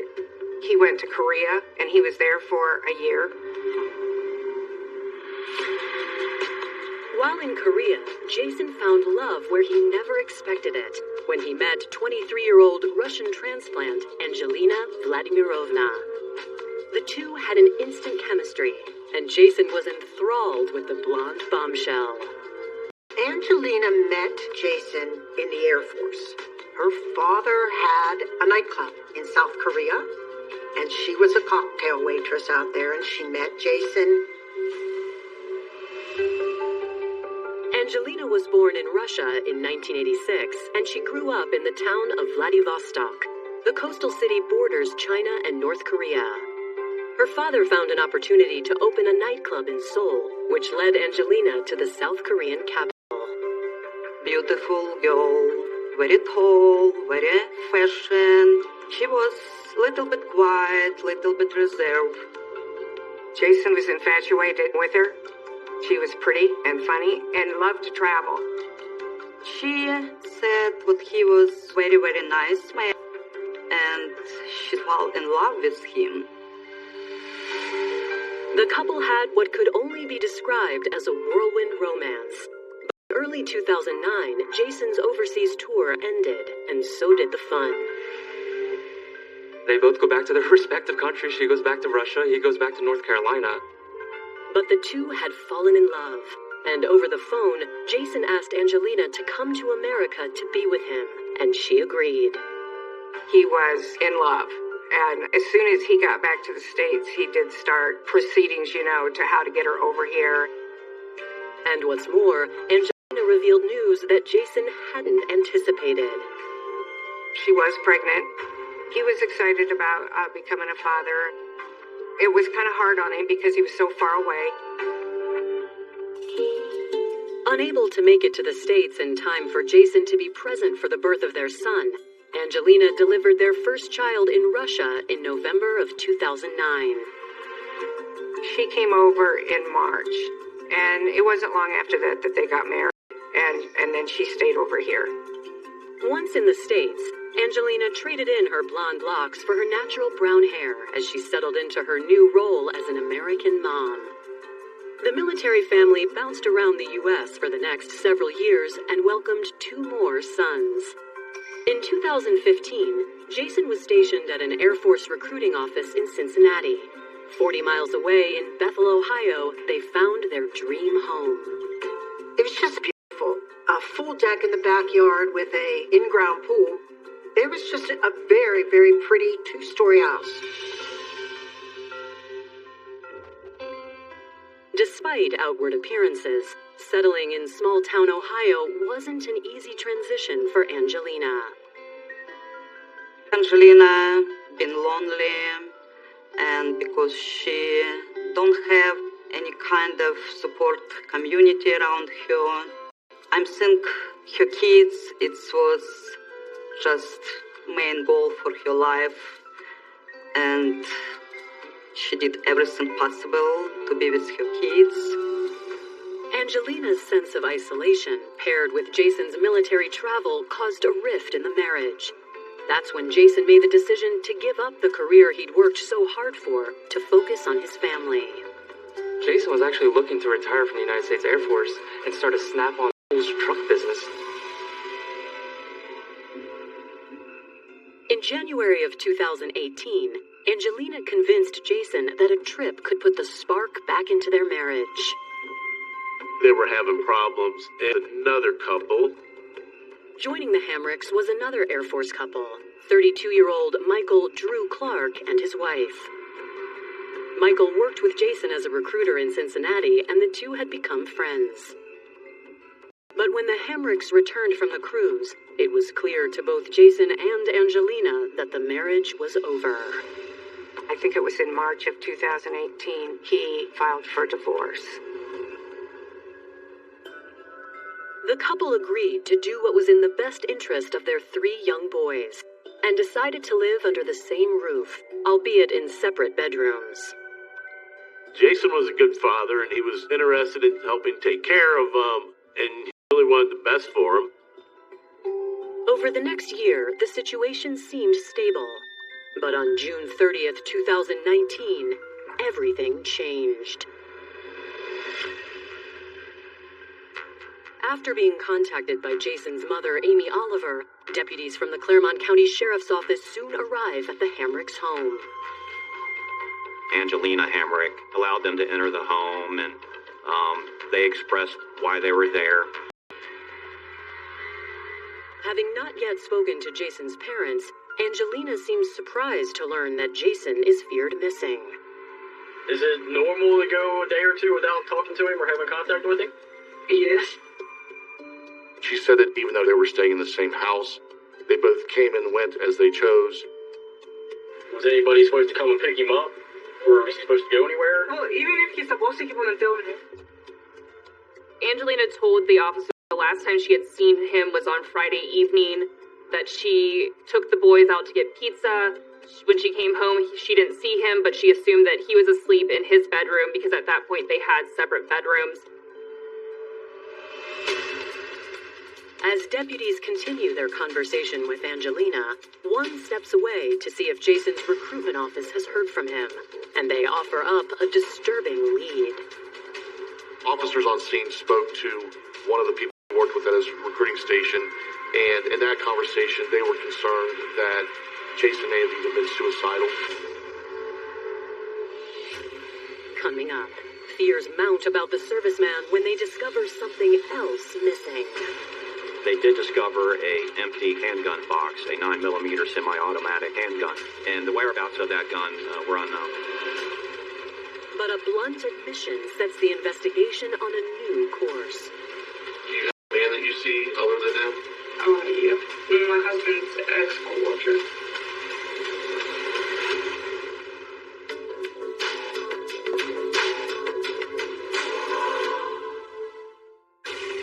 Concerns are mounting in Bethel, Ohio, regarding the whereabouts of 42-year-old Air Force Tech Sergeant Jason Hamrick. Missing for 2 days, allegations have surfaced that the serviceman may be in danger. Deputies on the scene spoke to Jason's commander at the Air Force. Things that he said about Jason's mindset, it led me to believe that Jason may have been suicidal at that point because of what was going on in the relationship. Jason's vehicle was still at the house, so we knew that he either got picked up by a friend or he left on his own, on foot. Given the fact he's going through this divorce and his marriage is over, Jason possibly being suicidal was something that the missing persons report officers considered and something they looked at. Jason's 33-year-old estranged wife, Angelina, reiterates that it wasn't unusual for her not to see or speak to Jason for days. Her representations of their relationship was, we might live in the same house, but I don't know where he goes, he doesn't know where I go. While the Claremont County deputies hunt for Jason, Angelina consents to a search of the home. She was very cooperative. She allowed them to check the property. There was no indications of any foul play. It was well kept. It was clean. There weren't any obvious stains. There weren't any indications of a struggle. Though Jason's car is accounted for, his phone is not, and there's something else missing. They did discover a empty handgun box, a 9mm semi-automatic handgun, and the whereabouts of that gun were unknown. Hoping to spare the children from the police presence, Jason's mother and stepfather arrived from Indiana. They were probably only at the house for 15 or 20 minutes to pick up the boys. At that point, they knew that something horrible had happened. At 7:48 p.m., the family's fears come true when the sheriff's office receives a 911 call from a neighbor of the Hamricks. He and his wife lived about half a mile away from the Hamricks on the same road, Swings Corner Point Isabel Road. They were away running errands, and on their return, they looked over to the side and observed something in the ditch line. 911, where is your emergency? There's a dead body laying at the end of our driveway. Oh my God. I'm sorry? Yes, it's laying in the ditch. It's a man. And my wife just looked over and seen it. After we received the 911 call, I responded to that scene. What got our attention was that the body was covered with grass clippings. Based on the size of the body and the deceased didn't have any hair, we were pretty confident that the physical descriptions we had were consistent with Jason Hamrick. Investigators brush off the grass to reveal the source of their victims' injuries. Grass clippings were placed on top of the face, over the torso, the legs. There was no question in our minds that someone was trying to cover up or conceal the body. We discovered what appeared to be a head wound. We suspected it to be a gunshot. There was no weapon in sight. Not seeing a weapon that would eliminate self-harm, I was pretty confident we had a murder on our hands. Detectives find evidence that suggests how the he got there to begin with. The clothing was torn. It was shredded. So we discovered that the body looked like it had been dragged.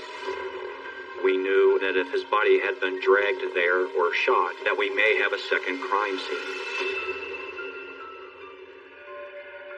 Jason Hamrick's body is taken to the Claremont County Medical Examiner's office, while detectives scour the scene for trace evidence. Once we completed our investigation at the body location, we traveled up a half mile to the Hamrick residence. They tell Angelina, hey, we'd like you to come down to the sheriff's office for an interview, and she agrees.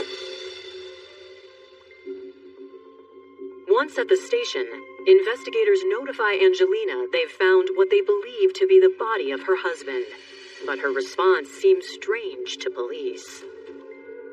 How did it happen? I don't know. I'm sorry? Well, from what they're telling me, yeah, there's blood. Please don't show me blood. Please don't. I want to pass out. She refuses to identify the body. Angelina Hamrick tells the police that she's squeamish. Angelina then shares her whereabouts the night Jason disappeared. She told me that they were outside and they were having a bonfire, and then at some point Jason went inside the residence.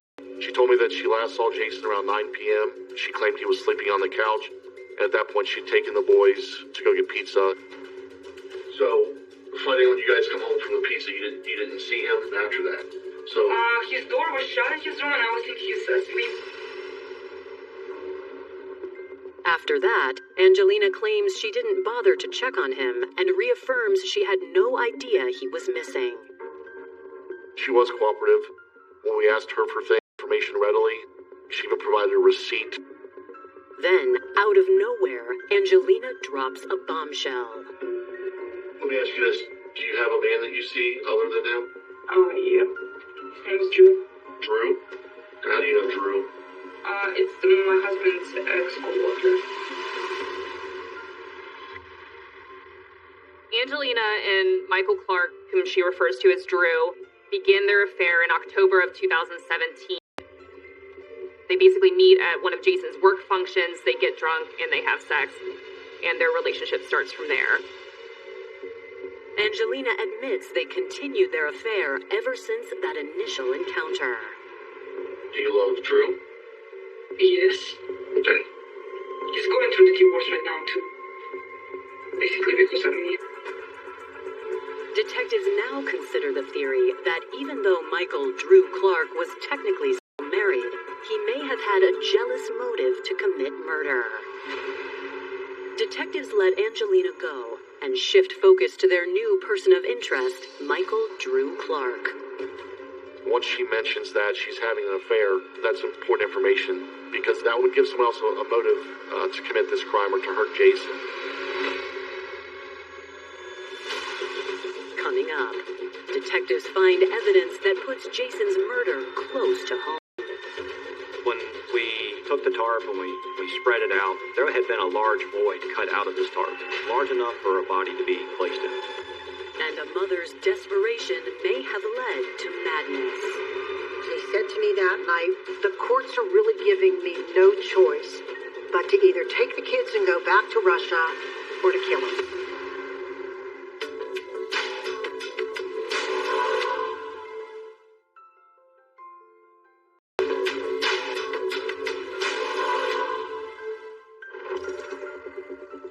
Hours after a body is found that's presumed to be that of Air Force officer Jason Hamrick, dental records prove what the family had feared. They actually do confirm that is Jason's body. They also discover that the bullet that entered the top of his head lodged in his jaw and was a 9mm, the same caliber as the gun missing from the Hamrick home. Investigators begin to look into Angelina Hamrick's confessed lover. She admitted to me that she was having an affair with one of Jason's former co-workers, a man named Michael Andrew Clark. Immediately after, we put out a bolo. While police search for Michael, who now lives in Texas, authorities call Jason. This kind of sounds awful. It was a relief. I was so afraid he would never know what happened to him. The following morning, investigators make the 4-hour drive to speak with Jason Hamrick's mother, stepfather, and 3 children in person. Detectives ask the Olivers about the affair between Angelina and Michael Drew Clark. He told my mother that he thought she was having an affair. And actually, my mother is the one that told me. The Olivers share that Jason believed the affair began in 2017 before the couple had separated. And apparently, even though Michael had been restationed in Texas, Angelina devised a plan to keep their affair going. In January of 2018, Angelina and Michael decided it's a great idea to go on a cruise with their 2 spouses and each other. So all 4 of them go on a cruise together. And they weren't gone very long, and Jason called and said, "I'm coming home. Can you pick me up at the airport?" And I believe that's when he found out she was having the affair. Don't bring your boyfriend and your husband on the cruise at the same time. In March of 2018, he filed for divorce. And then that's when things really got wicked. At the beginning, they both were allowed to live in the house. But she went to the courts and said he was disruptive. And so they made him leave. Jason was forced to move out, and for the next year, he agonized over not being able to be with his boys every day. She had custody of the children and was living in the house, so then he was kind of living in small apartments, hotel rooms, whatever. At the same time, Jason was ordered to pay Angelina $1,700 a month for child support. They had all this money set back and ready for retirement, and it all went to the divorce. So he was just emotionally a wreck. But things changed in February of 2019, when Jason learned from his young children they were often alone for hours at a time. Angelina would Uber at nights, and she would leave her children alone while she was out Ubering. That became an issue in the divorce and is actually the main reason why the custody switched back to Jason and Jason got residency of the marital residence again. She didn't have a steady job. She wasn't able to make it without getting some kind of financial support from Jason. I just can't let that go on. Despite the rocky custody battle, Jason was determined to create a stable home for his boys, ages 10, 7, and 2. Jason went ahead and let her come back, and there was an extra room in the house anyway. Investigators next speak to the 2 eldest Hamrick boys. They recall sitting around the bonfire at 9:30 p.m. and hearing a loud noise when their parents were inside. But with it being so close to the 4th of July, they assumed it was a firecracker. The middle child, who was 7 at the time, he was thirsty. They were sitting at the bonfire for like an hour or 2 at that point, and he wanted to go get some water. So he goes up toward the sliding glass door of the house. What he sees in that moment is his father laying on the couch, seemingly asleep with a blanket or a pillow covering up his face. His mom wouldn't let him go inside to get that glass of water. She told him she would get it. So he saw it. I think he just didn't realize it until, when he put it all together, that he was probably dead at that time. The boys say after their mom took them to get pizza, they came home, ate, and went to bed. They never went downstairs to check on their dad and never saw him again. Could Jason have been killed while the boys were right outside the house? In Bethel, Ohio, a warranted search is underway at the Hamricks' home to find proof. As we were walking around the rear of the deck, behind the pool, there was a large pool covering, a tarp, if you will, just bundled up, rolled up behind the decking. When we took the tarp and we spread it out, there had been a large void cut out of this tarp, large enough for a body to be placed in. We never find the missing tarp, but as we continued combing through grass along the roadway, we discovered more fabric of what we suspected to be tarp fragments. Not only that, we discovered blue jean material. The fragments of fabric are found on the road exiting the Hamrick property. Because of where the fragments were located, that gave the investigators an idea that there may have been some sort of mechanism used to drag the body down the roadway. The evidence outside suggests the murder was committed inside. One would think that, somebody shot in the head would create and produce a lot of blood. But the naked eye can only see so much. Police call in a forensics team to search for blood residue, but are forced to wait until a team can be dispatched from Cincinnati. During their canvass of the area, police question neighbor and winery owner Pat Hornick, and she shares a chilling last encounter with Angelina on the evening of June 28th. It was a Friday evening, a busy evening, and Angelina came over and went up to the tasting bar. I had gone over to her and said, "You look really sad. What's going on?" And she started about how he has the courts on his side. Pat's story paints a picture of a woman embroiled in a bitter custody dispute. She said to me that night, "The courts are really giving me no choice but to either take the kids and go back to Russia or to kill them." And I remember my immediate response was, "Angelina, that's not the answer." Then she left after that. It was probably 8 o'clock. Coming up, a person of interest becomes a potential ally for law enforcement. Those things you've admitted to having thoughts of running away to Mexico and Russia with the kids. It's my kids. I can go wherever I want to go. And detectives shine a new light on the evidence. It literally lit up like a Christmas tree. Right then and there, we knew where Jason Hamrick had been murdered.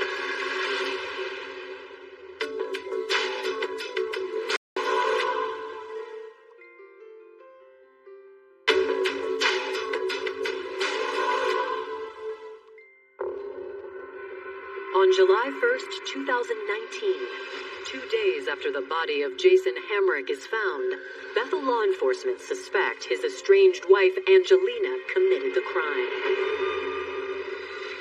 On the same day, investigators make contact with Air Force Tech Sergeant Michael Drew Clark to inform him of his former co-worker's death. He lives in Texas, so the officers called Michael Clark. He answers the phone and talks to Sergeant Berger and immediately confirms, yes, Angelina and I are having this affair. He was very forthcoming, and he even went on to tell me that he and Angelina had discussed killing Jason numerous times. She discussed shooting him, she discussed stabbing him, she discussed poisoning him. Michael claims he didn't think Angelina was serious, so he played along. And he is adamant he was nowhere near the Hamrick house the weekend of Jason's death. These records, police believe him. His whereabouts, we confirmed, were in the state of Texas at the time of Jason Hamrick's murder. I asked if he'd be willing to record conversations with Angelina to get the information, and he said he was willing to do so. Michael's desire to further prove his innocence leads detectives to get a wiretap up and running and record the couple's call. Those things you've admitted to having thoughts of running away to Russia with the kids. It's my kids. I can go wherever I want to go. What you hear in those conversations is that she has no concern about Jason. She doesn't care, and in fact, her comments are, well, I don't know what the divorce court's doing because now the other parent's dead, so I should just have custody. You're not trying to take the kids away, are you? No. Okay. Not anymore at this point. Okay, good. But I'm not trying to get them away from another parent anymore, right? Right.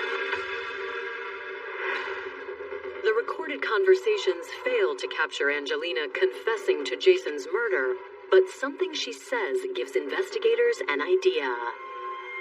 Angelina had been asking Drew to come to Ohio to be with her. It was decided that we would get a rental car, recording devices, and rent a hotel room for Drew so that he could have some privacy with Angelina in hopes that we could get statements from her recorded. So July 4th, Michael Clark flies into Cincinnati to assist with the sting operation. The plan was for them to go out to dinner and then go to a hotel room in the area. There were several detectives that were on scene at the hotel to be close by in case something happened. But as soon as Angelina saw Michael Drew Clark, she started touching his body everywhere to see if he had bugs on him, like wires. She is acting suspicious of him basically right away. When the couple arrives at the hotel, the sting operation implodes. After about an hour or so, Michael freaks out, leaves the room, says, "I'm not doing it anymore." While he was out of the room, Angelina actually destroyed 2 of the cameras. It was like over $1,000 worth of recording equipment that she destroyed and, wrote a lovely little letter. They came across the note left behind that said all Americans are...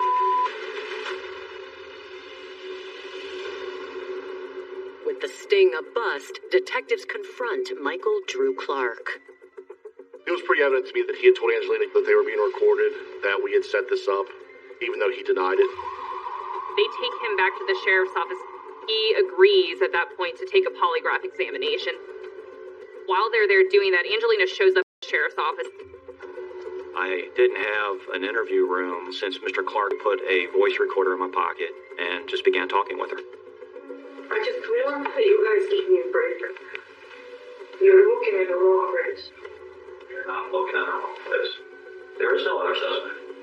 Angelina, everything points to you. I think so.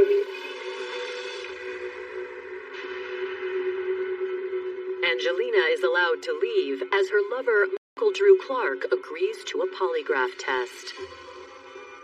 During the polygraph examination, Drew was asked, "Do you know for sure who killed Jason Hamrick?" And he responded no. And the result was that he was not telling the truth. They confront him with the fact that he failed the polygraph, and he just sort of collapses. He then admitted that he received a phone call from Angelina Friday night, and she told him, "I did it."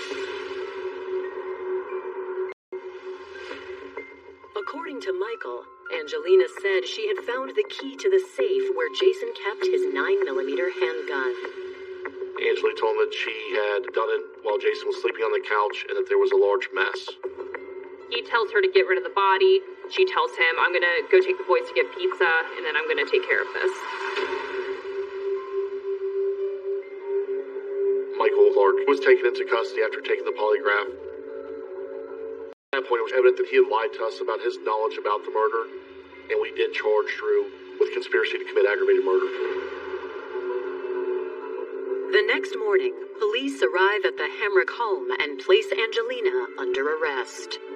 Angelina was charged the next morning on July 6, 2019, for aggravated murder. As Angelina sits behind bars, detectives get word that the forensics team has made a startling discovery. In this particular case, they utilized what's called Blue Star. It's a chemical reactive agent that can react to hemoglobin in blood, whether that's active blood or blood that has been cleaned up. In the area where we believe Jason Hamrick was shot as he laid on the couch, we sprayed the floor, and it literally lit up like a Christmas tree. Right then and there, we confirmed where Jason Hamrick had been murdered. Coming up, Angelina's premeditation is on full display. 11 days before the murder, she was Googling about poison, doing a string of searches about how to illegally get children over to Russia. She either had to take the kids and flee without him knowing and without his permission, or kill him.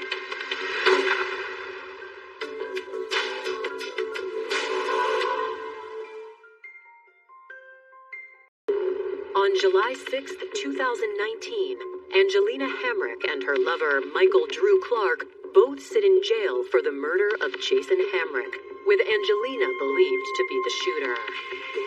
Michael Clark lied to us about his knowledge about the murder and his prior discussions with Angelina, but we were pretty confident that he wasn't physically in Ohio to help commit the murder.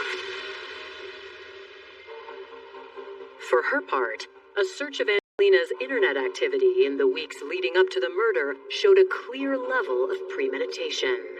On June 17th, 2019, so 11 days before the murder, she was Googling about poison. Then, actually, the day of the murder, June 28th, 2019, she is on her phone doing a string of searches about how to illegally get children over to Russia. They've got a divorce hearing in a few days, and basically, the world is narrowing for her. She either had to take the kids and flee without him knowing and without his permission, or kill him. Investigators believe Angelina put her plan into motion on the night of June 28th. She leaves the winery around 8 p.m. She starts a bonfire in the backyard with her sons, and Jason goes inside the house. She left the bonfire at some point that night and goes inside the house.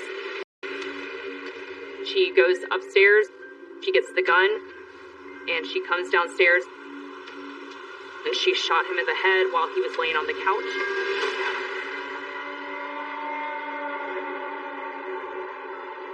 She basically covered him up temporarily with some blankets and pillows. She takes the boys out to get pizza. She picks up the pizza. They go home, they eat. She puts the boys to bed. Like nothing happened. Michael Drew Clark's confession helps authorities theorize what happened next. She cuts out a section of that pool tarp. She rolls his body onto the pool tarp, attached his body to the back of the van, drove him down the road either as far as she could get him or as far as she dared. I believe she used the grass clippings to try to conceal his body. And then Angelina had taken several hours to clean up as best she could. Prosecutors also assume Jason's phone and the gun were disposed of under the cover of night. They don't have the murder weapon, but you can paint this picture that that living room was filled with blood, somebody cleaned it, and she was the only one there. In July of 2000, Michael Drew Clark. And Michael catches a break. We did present conspiracy to commit aggravated murder. They declined to indict Michael Clark for those charges and instead indicted him on obstructing justice. And that was based on his lies to law enforcement. In exchange for his testimony against Angelina, Michael Drew Clark is sentenced to 6 months in jail. Angelina is indicted for first-degree murder, with Michael as the state's star witness. After several COVID-related delays, Angelina's trial concludes on April 29th, 2021. It takes a jury less than 2 hours to reach a verdict. Angelina Hamrick was sentenced by the Court of Common Pleas to a 30-year-to-life sentence. It was such relief. You know, the satisfaction is the justice that was done. But for a family that has lost so much, the verdict comes as cold comfort. It's a sad, sad situation, the whole thing.